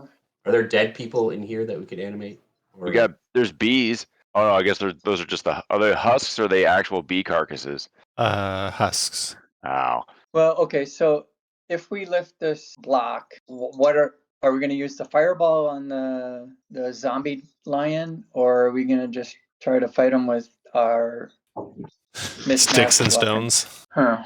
I feel like we need to use, and maybe we'll get another boon by defeating the lion, so it wouldn't be such a waste to use the fireball scroll on it. I mean, but that's okay. Do you want me to lift the stone? Tom, would I know if I lift the stone, can I hold it so that I would be able to just drop it if I Yeah. need to? Yeah. If you guys want me to lift Oh, the yeah. stone and then you can just peek in and fireball it, and then if it doesn't work, What if we lifted the stone, taunted the lion to come after us, and then we drop it on its head? Yeah. Try to Nice. squish it. Try to squish it real good. Squish it real good. I mean, yeah, it's worth trying. You guys want to try it? Yeah. I don't know Okay. how that would. Could I drop it as a reaction? Yes. Yeah, you can have it held up and be ready to drop it. And then basically the lion's going to get a strength check. And if it doesn't beat a 15, it'll probably be crushed. Let's do this. I like this. Okay. Nice. You guys can all take up whatever spots you want to be in. Once you're happy where you're at, you're going to get like one shot at the lion as it is approaching. So I'll have you all go first. Then the lion will go next. Then Torsen, you'll be holding the block up the whole time, ready to drop it as soon as the lion gets close. All right. Okay. Nice. We won't need to roll initiative. You guys will just all go, and then the lion will go. So the lion comes into view. As soon as you open up the block, starts charging towards you guys. It comes into where you can shoot at it. You'll have cover because of Torsen being in the way and everything. But does anyone want to take a shot at it as it's approaching? I'm going to throw that jar I've been carrying around at it. The funerary urn? Okay. Yeah. Treat that like a club attack. Yeah, you use your strength for that. A throwing jar. And I have a 17 dex, so It'd be a strength attack. You don't use your dex with a throwing jar. All right. Sorry. So it's not a. Who's got the 10-foot pole? And your strength is 9. Uh-huh. But that zombie. Luckily, it's a zombie. So that 10 on the roll is going to hit. So roll a d4 for the damage. Lovely. 1. Okay. Nice. Anyone else throwing anything at the lion? I'm gonna taunt it and yell, "Come on and get me, skinny!" Okay. No other shots. The lion comes. You drop the stone block on it. It's got a strength check. Here goes its strength check. If it makes the strength check, what it does basically is pushes Torsen into the room and gets in there with you. So strength check DC 15. Yes. No, it's crushed. Yes. The lion is crushed. Under the block. Good idea. Good idea, Glendril. If you don't already have advantage inspiration, you get it again. Okay. Awesome.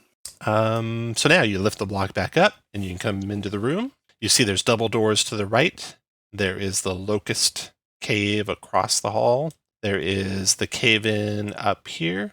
And then, of course, there's all the mummies and such out of the room. All right, so do we want to go try blowing up those insects with the fireball, or? Yeah. See what's going on copper basin wise. Okay. So move to where you want to be at the edge of the chamber there. You can even move up to 3 squares in if you'd like to be in it. At least one person has to step in it, or you can do the fireball from out here. Your choice, obviously. No, I'll step in. Once you're happy where you're standing, roll initiative. The fireball will go first, then all the initiative order will go, since I know you guys are going to try to hit them grouped up there before they even get off the pyramid. Everyone's What if this doesn't work, guys? What's the plan? Run. Okay, fireball caster. You got to roll a intelligence check, DC 13. You can do it. Wait, who's got it? Can I give the scroll to someone else with a better intelligence or no? Absolutely. And maybe somebody with advantage with their inspiration. Mm-hmm. I have a 10. I got a sweet -2 on my roll. I got a 10. I have an 11, Right. but I think it's the same as a 10. It's They the are. same as a 10. All right, I'll just click it. Am I the only dum-dum in this group? No. Well, we're all 10. Eltar, you sure you were the one who wanted to do the casting? Because you can't re-roll. Yeah, give it to somebody. No, then we. Okay, I have a reroll. because we'll have somebody else with a. Who's got the 11? So, Glendril, you don't get a re-roll Yeah. now, but you have to use your inspiration to take the re-roll. Do you want to use it? Yes. Okay, go for it. Intelligence incoming. Oh, Yeah, you succeed. there A it is. fireball There it erupts is. in the room. That fireball does 46. Roll 4d6 for me. Oh yeah, here we go. Unless you roll. These. Yeah, you pretty much can't fail to kill all these things. 18 fire damage. yeah. Boom, Yeah. boom, boom, boom. The locust swarm burns up. And now you have the pyramid left. So this step pyramid, there's cave paintings covering the walls depicting lions pouncing on crude figures and devouring their viscera. There is quicksand covering some of the ground with making sucking sounds. There's a pyramid rising 15 feet toward a shadowy, cavey ceiling. There's a rust-covered basin on top of the pyramid. What do you guys want to do? Eltar, you can go first. Yeah. Let's see. 1, 2, 3.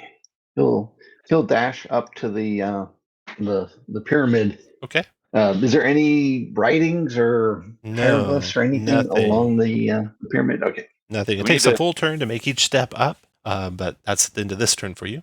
Galandril, your turn. Yeah. I'm gonna dash, and can I just fly to the top? Absolutely. Okay, All right, flying I up to the look top, Glendor, you see a basin up there filled with thick blood. It's bubbling and steaming as if it's boiling. You can smell the stench of copper. This thing's full of bubbling blood. I put my hand over it. Is it warm? Is it hot? Yeah, real hot. It's hot. Drink it. No. Drink it. She's gonna get you a steaming mug of blood. I would drink it if it wasn't hot. I only drink cold blood. Fair enough. Does it look like it can be tipped over? No, it does not. It's like embedded into the pyramid. Yeah. Oh, can we put it in a jar?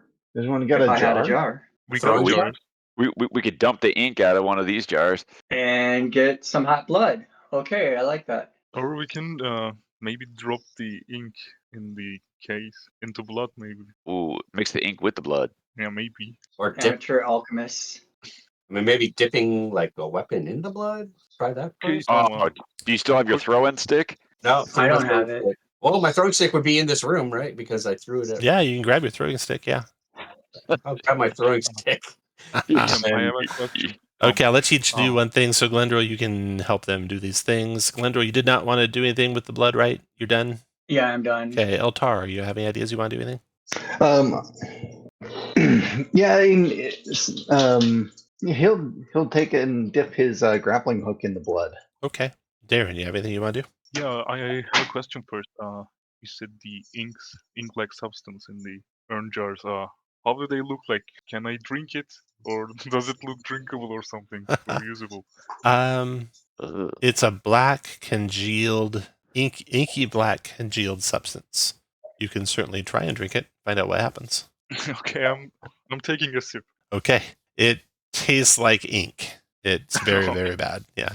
Okay, I'm out of ideas. Torsten. Black. Torsten, what do you I'm want going to to try to dip my throwing stick in the blood. Okay. And Rana, what do you want to do? I will. Oh man.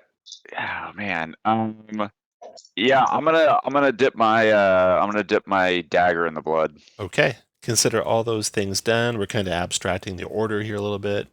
Coming back to Glendor, what do you want to do next? I stick my 10-foot pole into the blood. Okay. Then Eltar. Well, then after it's on my pole, I lick it. Ooh. Uh-oh. After you see Galendril lick the blood, he speaks ancient words of power. The seals and the great doors, you can see Torsten and Rana and Darren, the great doors to the south, break, allowing you entry past the doors. The character drinking or lapping must roll a DC 18 con or be burned alive from the inside. You got this, man. And I don't have my inspiration or whatever it's called in this game. Con. Yeah. DC 18 Luck. con check. No. No. Galendril is close. burned alive from the inside. What were your last words to your companions, knowing that you opened the way to freedom for them? Worth it. Worth it. That was Glendril's third death, right? 1, 2. This is my third, yes. Okay, so this is your last character coming back. Roll a d6 for con. Worth it. Nope. Con went down to 11 now. Plus 0 on con checks. 11 con. You are so healthy. Yeah, he's in good shape still.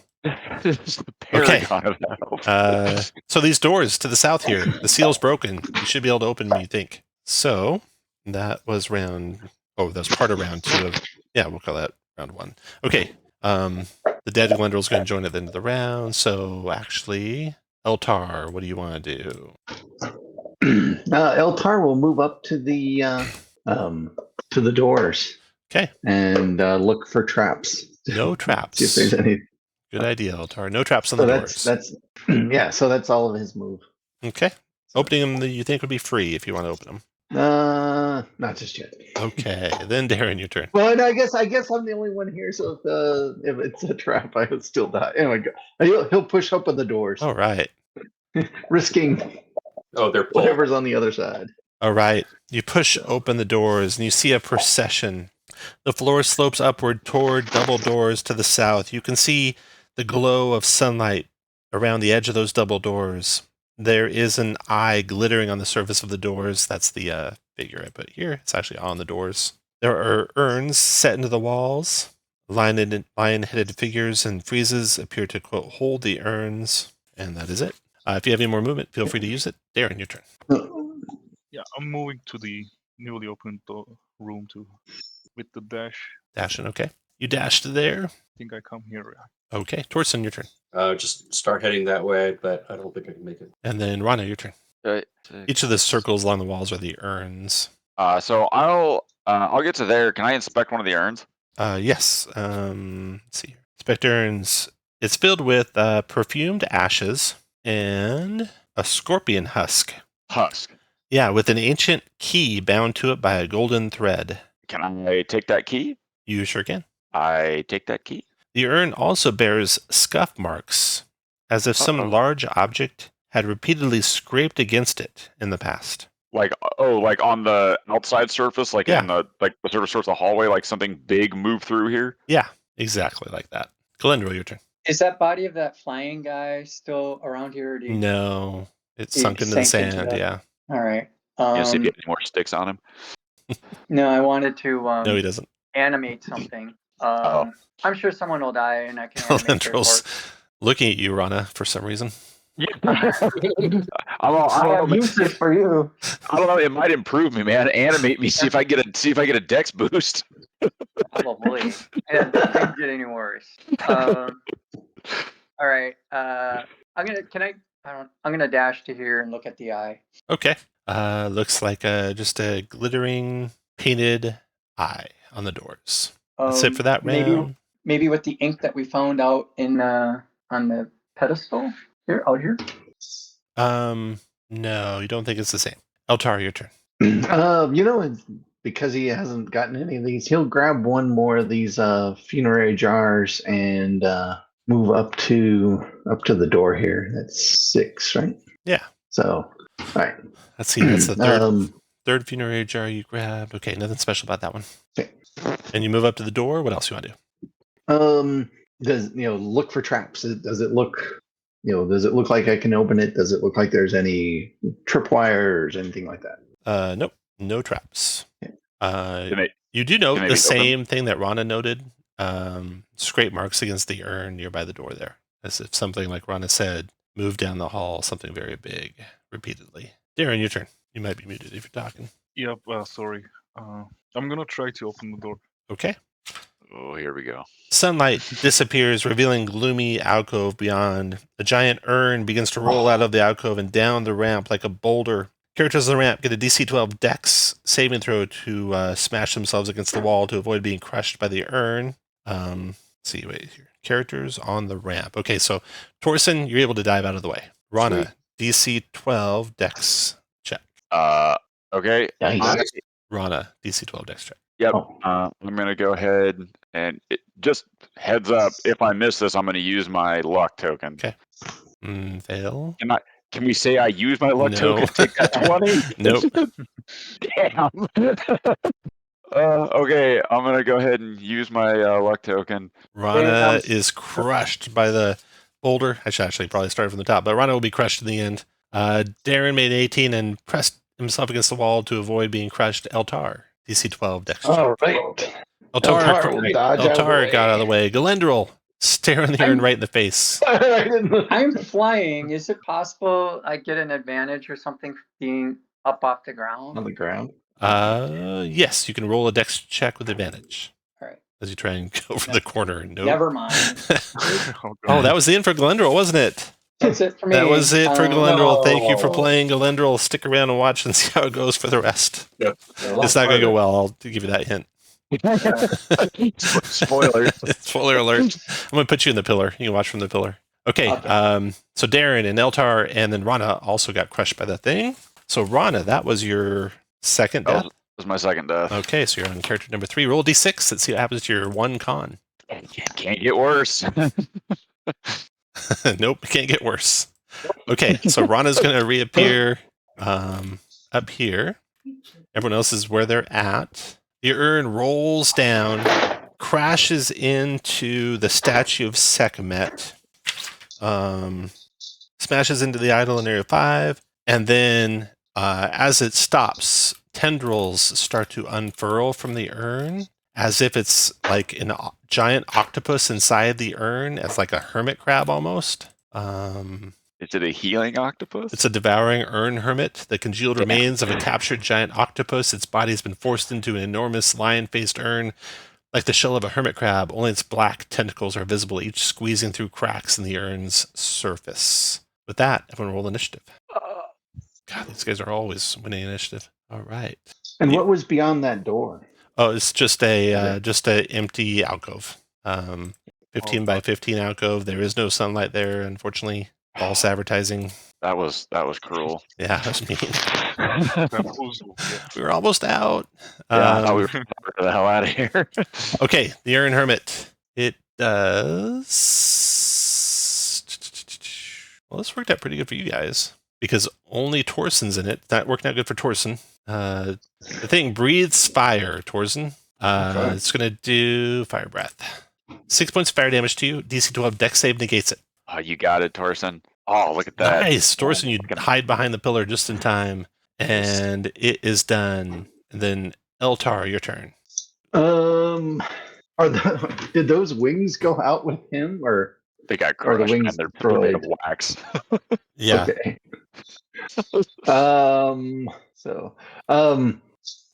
Yeah. Did he? Is there any other throwable objects laying on the ground here? There's urns. Anything I can? There's urns. Oh yeah, I've got an urn. You can throw them Yeah, like clubs, but they only have a max range of like 30 feet, so you gotta get kind of close. Yeah, so I can move to here. That should be able to get him. That's 20. All right. It's a 2. I'll throw the urn ineffectually. Okay, Torsten, your turn. Oh man, I guess we gotta run. So it's gonna kill me. I'll just move up here and attack. 12 for 2. 12 for 2. Let me check something here real quick. 12 is a miss. It was nice knowing you guys. Rana, your turn. Actually, you know what? Well, can I use my reroll? Yeah, absolutely. Might as well, right? Absolutely. There you go. 17 for 17's a hit for Nice. 4. Nice. First blood on the urn hermit. Urntopus. Urnipus. Rana, your turn. That cave in over there, does it look like we could shift rocks or is it like completely blocked? You can't tell unless you went up and investigated it. Was the action? Okay, I am going to attempt to get to because there's the rotting meat door behind us, and then the cave in over there. All right, I don't choose rotting meat. So let's see. Who has the animate dead scroll? I think Glendril did. So it's lying on the ground where Glendril died, Okay. near Eltar, Oh, or okay. near Darren. And that was the last time for Glendril, so Glendril's body's there too. Oh, He didn't get Yeah, reborn. All right, I'll move there, Tom. What do I see? The caved-in passage. Once the passage to the west, enough space for one character to stand clear of the quicksand is there. You see a skeleton below the rubble, clutching this. The war horn of the charioteer. Scarlet ribbons dangle from this golden horn, blown by chariot riders to herald the coming of the destroyer of rebellions. Once for Gauntlet, you can blow the horn to give one character a luck token. You may choose to blow louder, giving all characters luck tokens, but noise attracts danger. Roll a random encounter table. So you can pick that up for free. Yeah, I'll go ahead and snag that horn. All right. But the passage looks like it's It blocked. does look like it's fully blocked. Yeah. Okay. You can stand in it, which protects you from the quicksand at least. Yeah, I'll do that with my horn. Darren, so you have the scroll of animate dead by your feet. You have a dead body near your feet. Yeah, I'm grabbing the scroll. Okay. So First. if you'd like to use it, it's a wisdom check DC 13 to activate. You can rise the dead person as a zombie or a skeleton. Okay, I'm gonna raise Glendril. Okay. Go for it. So wisdom check DC 13. Okay, let's go. Oh my god, I got a very bad wisdom. I gotta. Oh. Can you read that? I can read that. Everyone can read it. Yeah, you're all able to. So okay, You want to reroll it? I'm gonna use the luck token. Okay. Or can I still give it to someone, or No. but No, you have to Okay. use the luck token or it's. Okay. Oh, Yes. Nice. Yeah. Would you like a Let's go. zombie or a skeleton Yeah. from Glendril's body?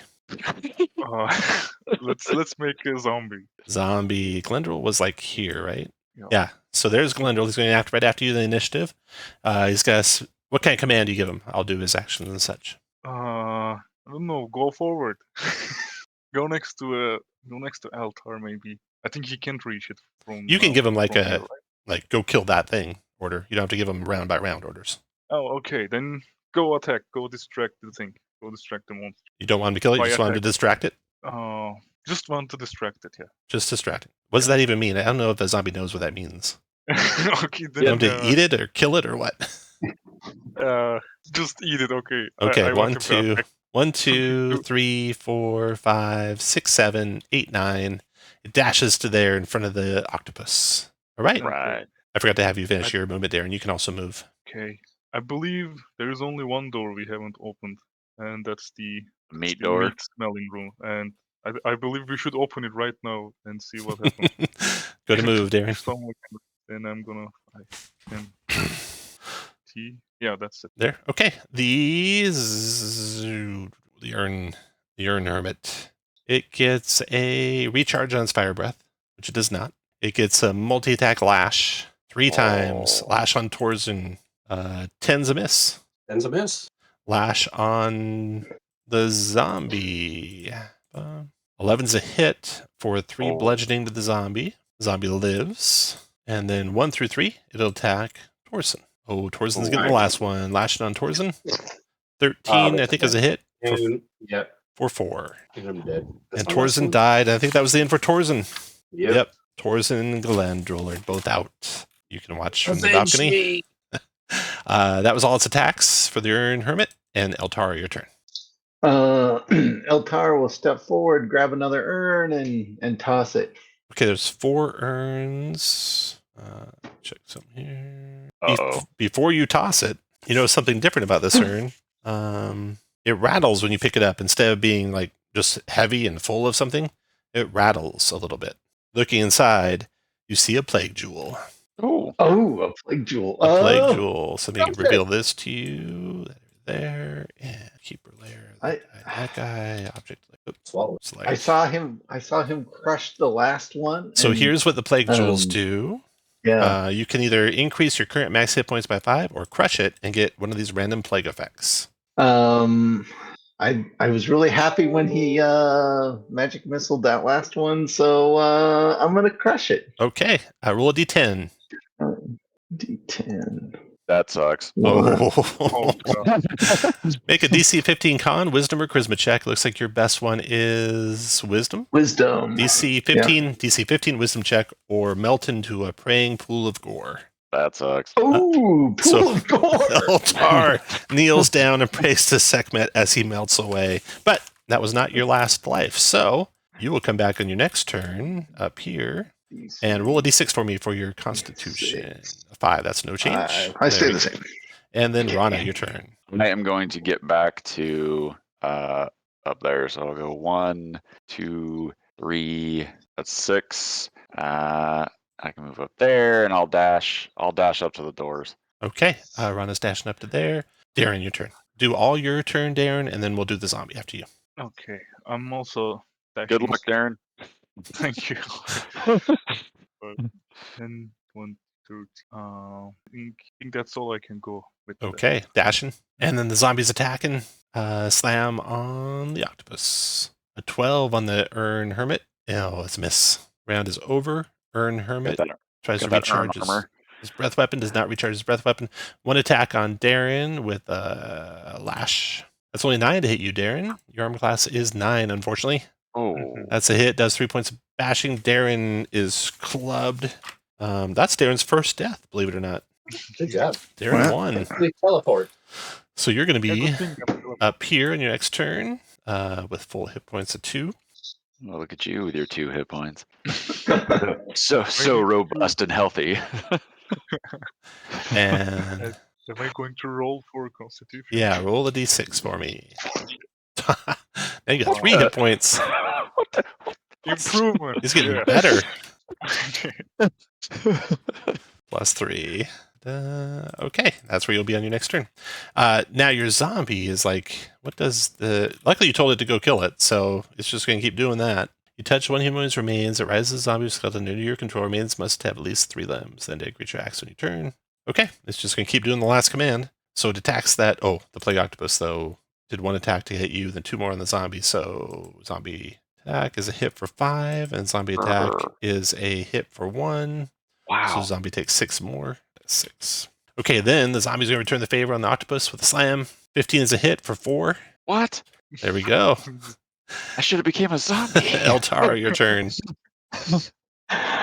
Eltar is, he doesn't see any way to defeat the octopus. He's going to go for the door. Okay.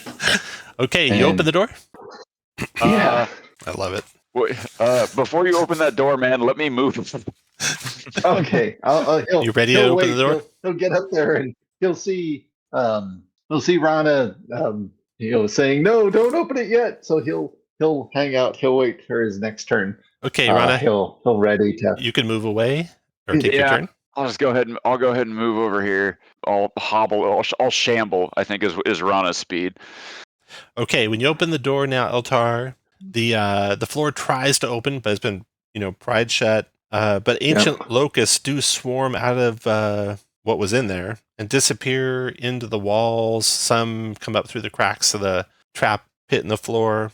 Their crepitation sounds are audible in the walls for the rest of the adventure. The danger level is now risky. We're checking for every 2 rounds for wandering monsters now. And that's that. Nothing else. It's just a blank wall behind. Okay. All right. That was your free action to try and open that door. You react. That was a reaction. Rana, you moved there. That's it for you. Darren, your turn. I don't know. I'm gonna move to the portal room with the taking dash as an action. Dashin. Okay, after you comes your zombie. The zombie's attacking the urn thing. It tends a miss. Then the round's over. The octopus comes next. Recharges on its fire breath. Does not. Then lashing out at the zombie. That's hit for 5. The zombie's got relentless, so there's a chance they'll keep fighting. 15 con save, and it got it. And then the octopus attacks again with the lash. Crits the zombie this time. The zombie can keep fighting even with that relentlessly. Not like a 1E zombie. Oh, and just fails. The zombie drops. The octopus then, Urn Hermit, goes 1, 2, 3, 4, 5, 6 to there. And it's done with its turn. And then Eltar, your turn. It's coming after. It looks that way. Eltar will do 6 to here, and he'll say, "Rana, run!" Eltar. What else, Eltar?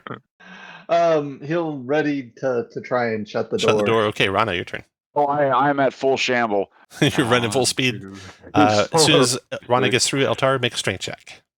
12. Strength check, Eltar. Oh, You can do it. Nope. No, it doesn't budge. You're done. Rana's done. Darren, your turn. Okay, I'm gonna try to close the wall too. Run back up there, make a strength check. Okay. Oh, Darren closes it. Just as you see the urn rolling into view, the wall closes. All right. You guys are out of imminent danger, but there's no way out of this room. So you're in real time. You have until 19 after the hour to figure out how to get past that urn guy. What do you want to do? Does it look like the sarcophagus in here? Does it can we hermit crab those? Is there can we do a full Metal Gear Solid box maneuver? Yeah, with those? That afford you a lot of protection. You don't think ultimate protection, but a lot. Okay. Do you think we could use the staff to cast fire at it? You already did it twice, unfortunately, and it only works twice. It only works twice. Oh. Yeah. I'm not sure where to go, even if we get past it. Yeah. We checked everywhere, right? Yeah. The only other thing is if we could maybe put some of the broken staff pieces on the other staff to make a new staff, but that's going to require going back and getting those staff pieces. Uh-oh. Because what do you guys think of that? I don't know. The only other room, I don't maybe there's some secret doors in that other room with the one directly across from us. I don't know though. I don't think so. Oh yeah, I don't think we. Yeah, we can try to open this sarcophagi maybe in that room. Yeah, the one with the weeping honey. Mm-hmm. Okay, what happens if I throw a rock through this portal? Something happens? No, nothing happens. Okay. eventually, after a little bit of time, first we got a wandering monster check. Uh-oh. You're good. You hear the sound. You think of the urn retreating. Oh, thank God. All right. Can I? Yeah, Whose turn is I it? want. I was gonna say, yeah. If you guys want, I'll try and go see if I can find any secret doors in that other room. Yeah, I'll let's make a dash across and. let's crack this door open to see if the urn is gone. It is gone. Awesome. Yeah, let's crack this thing open. Let's go to that other room and check. See if Okay. we can find some secret passage or something. All right. You guys can move to the other room. I'll describe the Okay. other room to you again. So there are alcoves to the north and to the south. There are sarcophagi standing, each sealed with beeswax. There are friezes depicting radiant women in lion's mane crowns, crossing an ankh and serpent over their chests. There's a statue of Sekhmet, cradling a wounded warrior. The scent of honey fills the room. That is it. So, anyone want to do anything? Yeah, I was search for secret doors. Check each of the sarcophagi to see if any of them Okay. would, The outside of the Or sarcophagi, housing. nothing. Right. Behind I the assume none of you have sarcophagi? opened any of them yet. None of the sarcophagi. You like try to move each one. Yeah. Okay, Yeah, let's like try. rock them and move them out into the opening. Yeah, see if You they act find like a the door. southwest one is anchored to the wall. The other 5 you can move away from the wall. The southwest one, I'm guessing if we open that thing up and defeat whatever horror is inside, there's a door behind it. I'm game for it. All right. Oh, did one of the people that die have a 10-foot pole? Could I upgrade from a Yes, grappling hook you to a certainly 10-foot can. pole? You can not only upgrade, but add it to your inventory. Yeah, Torsen had he had a dagger, a crowbar, and a flint and steel and a torch. Galendril had a dagger and a pole. Ooh, a dagger too, huh? Oh, Yeah. okay. All right, I am going to. So it's this one right here, right, Tom? that's the one. Southwest, Yep. you said? Yep. All right, everybody, stand fast. Here we go. I'm going to attempt to open the sarcophagus. Okay. Inside the sarcophagus is a mummy. You Yeah. have a choice here. That's for there. I opened it respectfully, by the way, too. Good. Like I didn't just toss it open, You may dig into the mummy's chest cavity to find treasure. The contents of each mummy is random, rolled by you. Both helpful and harmful results are possible. Each mummy may be searched one time. Yeah, I'll go for it. All right, you reach into that mummy. I will reach into that mummy. The Big money, that big money, no mummy whammy. actually has an empty chest cavity, but you feel a square button behind it. I will push the square button. When you push the square button, the back of the sarcophagus swivels open, revealing a narrow, desiccated stairwell down. I will move down that staircase. All right, down the stairwell. All right. I want to follow him. You may all follow. So down Okay. in this chamber, there's a brazier in the middle of the first chamber there. That's got blackened sand and charred wax lumps within it. There are 2 pedestals in the eastern chamber there. There's scorpion husks on the ground that crunch underfoot. Smoky, indistinct images of grave robbers swirl from the dim flames. Oh, sorry. That's if you lit the brazier. Oh. It doesn't do anything else besides that, so spoiler warning if you light it. The 2 pedestals. There is the one to the north is a beeswax statuette of Sekhmet forcing a serpent down a warrior's throat. The one to the south is a beeswax statuette of Sekhmet pressing an ankh against a warrior's chest. So you got serpent down the throat or ankh pressed against the chest. Onk. Onk. I'll press the onk. Okay. Nothing happens. Or at least step forward and touch that statue. Yeah. This beeswax statue, you touch it, nothing happens. Can we melt it with a torch? You sure could. Are there any insects on the ground that Scorpions. I can try to? Yeah, scorpion husks. Oh, okay. I'm gonna attempt to melt the Ankh statue with my torch. Okay. You have the ability to cancel one attack made against you. Ooh. So if something hits you, you can say nope, and you can do that one time during this gauntlet. Okay, I would not recommend touching the snake down the throat one because that just seems. I got a feeling. I'm gonna touch it. So Nothing happens when you touch I it. don't.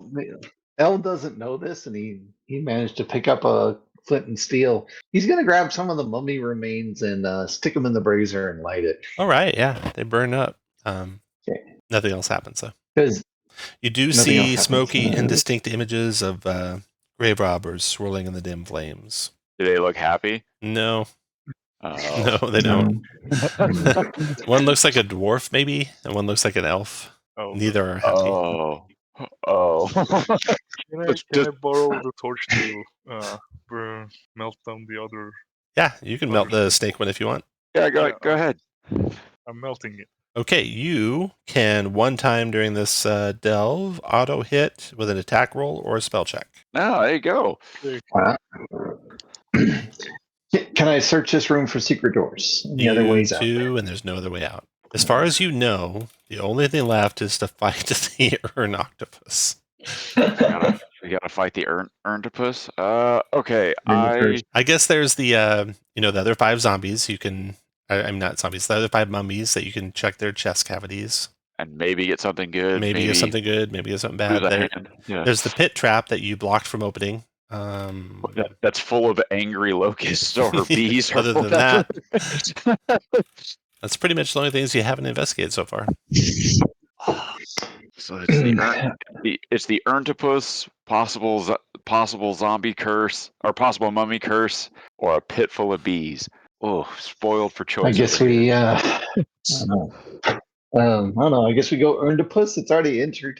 Yeah, that's true. It is injured. I'm gonna try my luck. We have. I'm gonna try my luck with one of these mummies. Okay, you open up another mummy. Roll Yeah. Let's see here. You need to roll for me a D8. Roll a D8. D8. 8. No, 2. 2 for me. 8. You got 2. A pouch of henna explodes. Make a DC 12 dex check, or your skin will be dyed scarlet. Oh, that's not too bad. DC 12 dex check. Yeah. A Okay, so your 1. skin is dyed scarlet and feels kind of gritty to the touch. Then we have Eltar, you hitting one? Yep. You find a plague jewel. Plague jewels, if you recall, man. do the following. Plus +5 to your crit max hit points, or roll a plague effect when you want to crush it. Just All right. We'll hold on to that. Darren, did you want to do one? We'll hold on to that. Yeah, roll a D8 for me, please. Okay. Oh, God. A scorpion stings you. Roll a DC 15 con check or die. Or die. Okay. You got it. Oh no. And no Close. luck left. You fall to your knees praying to SEKHMET for forgiveness and die. That's your second death. So Yeah. Darren number 3 comes. Darren number 3 will have inspiration now. Okay, so there are 2 mummies left and 3 of you left. So everyone roll initiative. Oh. Ooh, 15. All right. Okay. Feeling a little sprightly. Rhonda, you get first pick. Do you want to do a mummy again? This is just to see who gets to touch the mummies. Yeah. Okay, roll a D8. All right. Probably don't want to roll a 1. Come on, big money, big money. No whammies. 5. Not bad. You find a bundle of 3 plus 1 throwing sticks. Wow. D4 plus 1 damage each. 3 of them. I'm going to hand them out. Everyone gets a throwing stick? All right. Can we say that these are throwing? Can we say that these are +1 throwing bones? Sure. Awesome. Eltar, do you want to do the last mummy? All right. Roll D8. You can do it. Oh, 7. You find a scroll with a random tier 2 priest spell on it. So roll a D6 for me. Let's see what priest spell you get. Spell number 4. Priest spell list number 4. 1, 2, 3, 4. You get cleansing weapon. That's what that does. Like some sort of fire damage or something. You can bless a healing stick. That's right. Or a throwing stick. Magic spells. Cleansing weapon. Okay, for a duration of 5 rounds, one weapon you touch is wreathed in purifying flames, deals an additional D4 damage or D6 versus undead for the duration. Ooh, So for nice. 5 rounds, an extra D4 or D6 versus undead. nice. Cleansing weapon scroll. Any of you 3 can use that. It'll be a wisdom check to trigger it. It's a DC 12. One of you automatically makes spellcasting checks right now. Okay. Oh, Yeah. one of us automatically makes spellcasting checks right now? Well, Darren has a one-time I automatic guess, spellcasting check. Oh, the one time. Yeah. I was like, oh, did this red paint, this gritty red paint on me give me a unexpected boon? I'll tell you what the gritty red paint does later. Yeah, I'm sure. You guys are down to just about 20 minutes left, 30 minutes left. What do you want to do now? Oh, let me roll a wandering monster check. Let's stick up and fight this Earndipus. Earndipus time. Okay. Yeah. Well, you know what triggers it, and you know what happens when you open those doors. It comes rolling down, and anyone in the path is going to die. So how are you going to get those doors open safely? Oh, it went back into the doors. It's all the way back retreated, and the doors are shut. Ner. But you guys can get wherever you want to be standing and do it however you like. Huh. And the fact that you know it's coming and that just you can run remember- for it right from the start means the one person might have advantage on their check. And we have the horn too. Don't forget that we can, if we all spend our luck tokens, we could blow the horn and as a last ditch and all get luck back. Yeah. I'm sorry. I don't have the best decks, but Sorry. oh, the cleansing fire. Cleansing fire. Okay. Yeah. I got a dex of 10. I can take a shot at the door. Okay. I'm gonna move you all Alright. into the room. Yep. So you're all standing there, but put you guys where you want to be standing when one of you goes to Yeah, open the door. you guys get out of the path of the the urn. I'll be there. Tom, I'm also going to use that. I'm going to try to use that scroll of Holy Shield or Shield of Faith Shield on of Faith. myself. Okay. Make a DC 11 wisdom check. Okay. No. Want to reroll it? I'm gonna use my luck token to reroll it. Go for it. Here we go. You're pretty wise, actually. Oh, still no luck. Son of it, I am dumb. Okay, good. I'll just I'll go ahead and light that scroll on fire and watch the ashes. Anyone blow else away. want to use any scrolls before you open the door? Might as well purify your stick, man. Yeah. Use the purify, the cleansing weapon because it lasts for 5 rounds. Yeah, it does. Okay, Darren, who you want to do cleansing weapon on? Yeah. I don't know. Maybe one of the 10-foot poles so you can have some reach. Yeah, that's a cool idea. Okay. I'm using it on 10-foot pole. Okay. For yours, your 10-foot pole? Okay. Roll, roll, because if you fail, you can automatically make it and still have that left over. So DC 12 wisdom check. Can I use the auto success? Yep, but you can do it after. If you want, I've got I'm pretty wise. I can take a shot and then you can do it because never mind. You have to do it. So go make a wisdom do it check. and then If you fail, you can use up your one-time auto success. Yeah.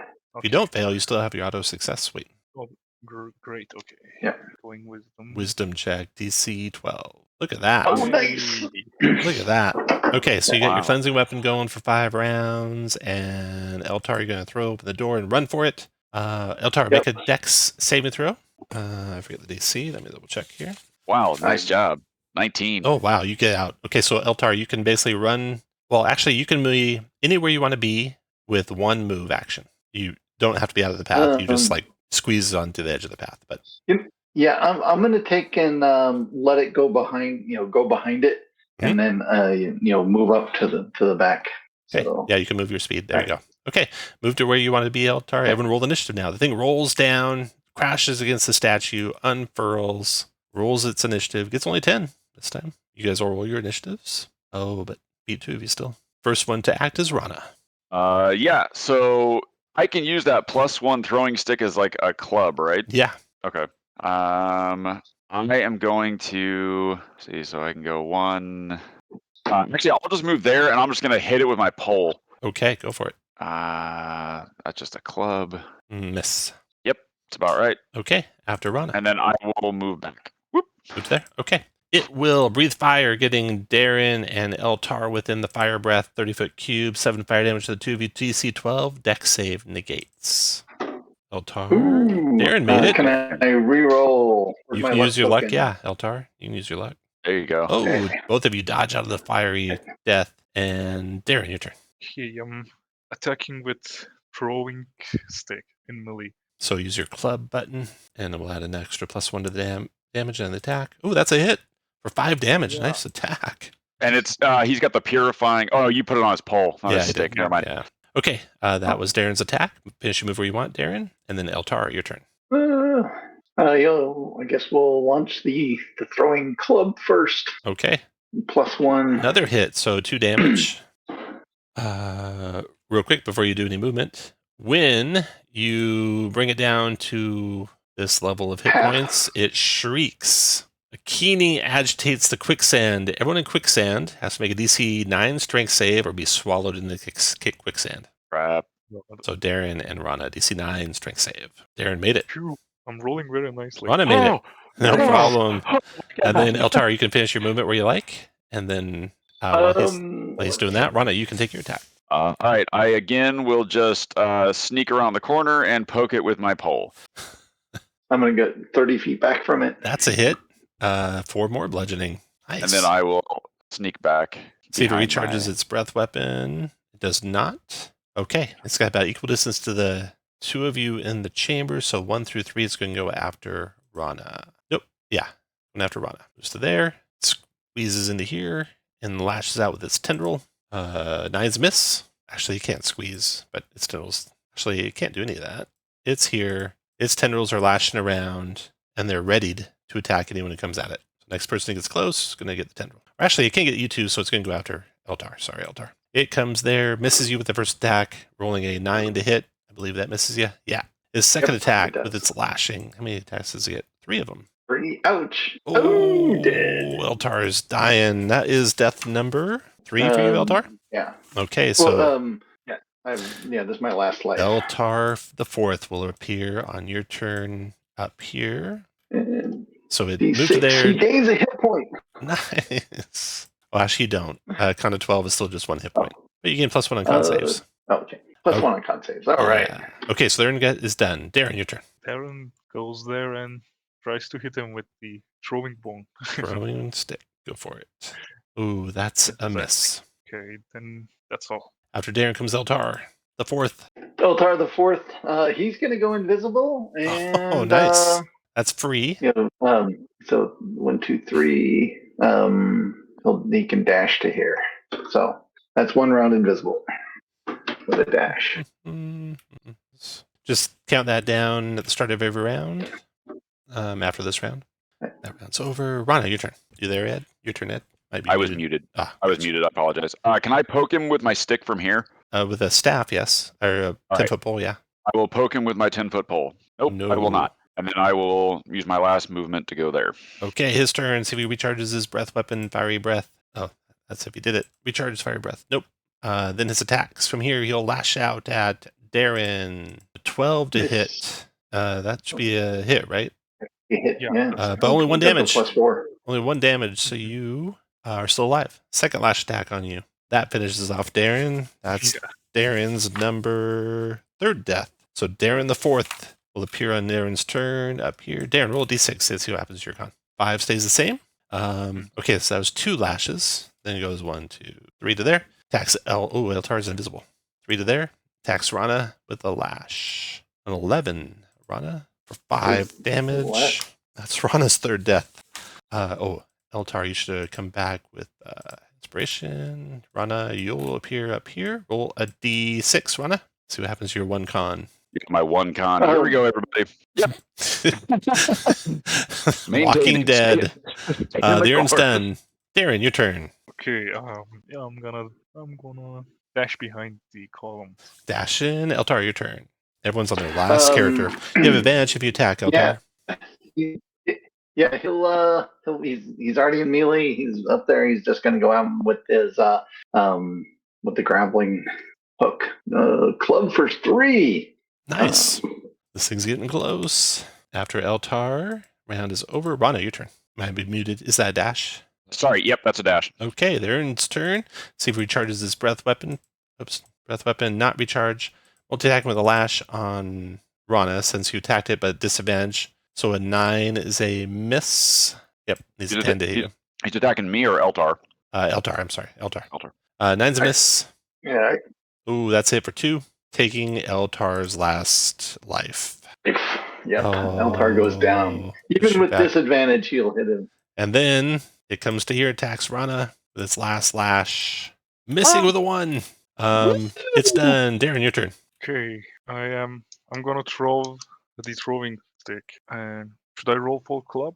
Yeah, roll for club. Okay, that.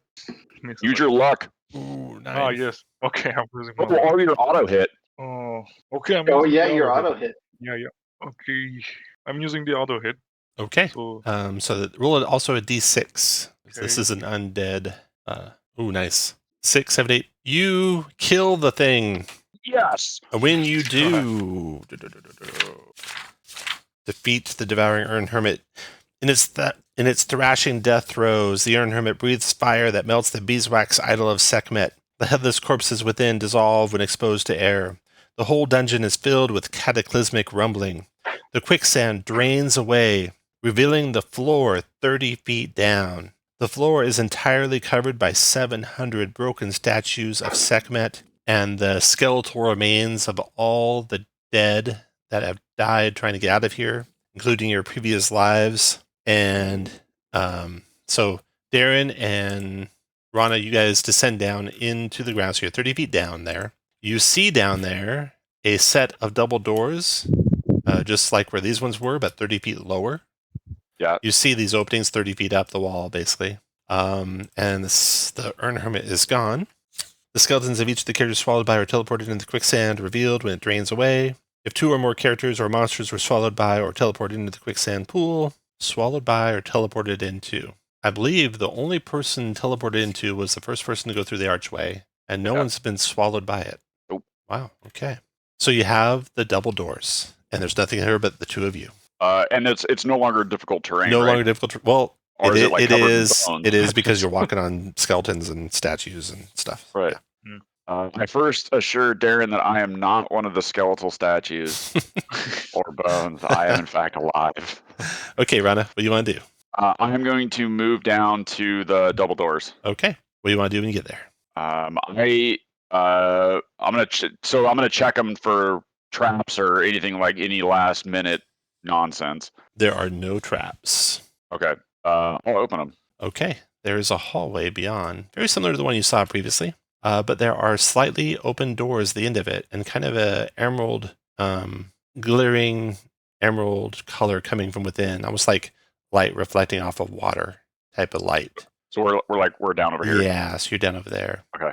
And in fact, you two can just move down over there. You find that in each of these urns is a plague jewel, so 10 plague jewels. Oh, and they're exactly the types. You know which ones these 10 are. The D10, there's blood and frogs and lice and flies, and you got one of each.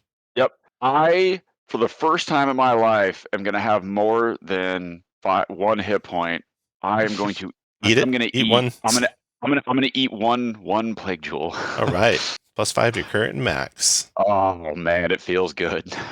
Darren, what do you want to do? I'm gonna collect some of the gems too while moving toward the door. Okay. You can move up to the door. Rana, you can regroup behind Darren if you like. The floor here slopes down toward the slightly ajar great doors. You hear the sound of water lapping beyond. Looking through the doors, you see sitting on a dais in the center of a pool, a giant sarcophagus. It's painted with the repeating gold lion-headed figures. It's embossed with a bright onyx. It's surrounded by a sparkling emerald pool. That's for you. So the gray is a sparkling emerald pool. There's the giant sarcophagus with a great onyx embossed within it. The pool is sparkling emerald liquid. Rana, what do you want to do? I'm going to move to the edge. Do I think I can jump over the liquid? Yes. Okay, I don't want to touch the liquid. I don't know what it is. I'm gonna jump over. Can I jump onto the what's this thing in the middle again? A sarcophagus. No, sarcophagus. Mm-hmm. Actually, no. I'm not going to do that. Do I think I can push the sarcophagus lid off with my pole? Yes. I will do that. Okay. It is very hard. You're going to need Darren's help for it. Darren, what do you want to do? Yeah, I'm helping it. Okay. The 2 of you, with all your might, push this very heavy stone slowly aside. The grinding noise fills the chamber. You can see there's some sort of opening inside. You have to jump over there to look down inside it. Okay. Yeah, I'll jump over. Okay. There's a hidden tunnel within the tomb leading south. I will. Yeah, I'll follow the tunnel. And Darren, what do you want to do? I'm going after him. By the way, how many gems do I have? You guys each get 5. Yeah. Okay. I'm also want to eat one on the road and follow Ryan. Yep. Okay. The tunnel ends at a fitted stone block that, when you shove it away, reveals the blinding sunlight and merciful breeze of the world outside. Oh my god. You're still overcome and dying with plague. Do you want to go That's- out and die in the sun or do anything else before you leave? Oh, Yeah, because we can't get back. We can't go through there. I believe. Then if we are outside, I'm gonna eat all the gems and go die outside. Yep, I'm gonna do the. You know what? I agree with that. I'm gonna do the same thing. I'm gonna power up. Yeah, power down those gyms. Be the healthiest I've ever been before I walk out and die of plague in the sun. Okay.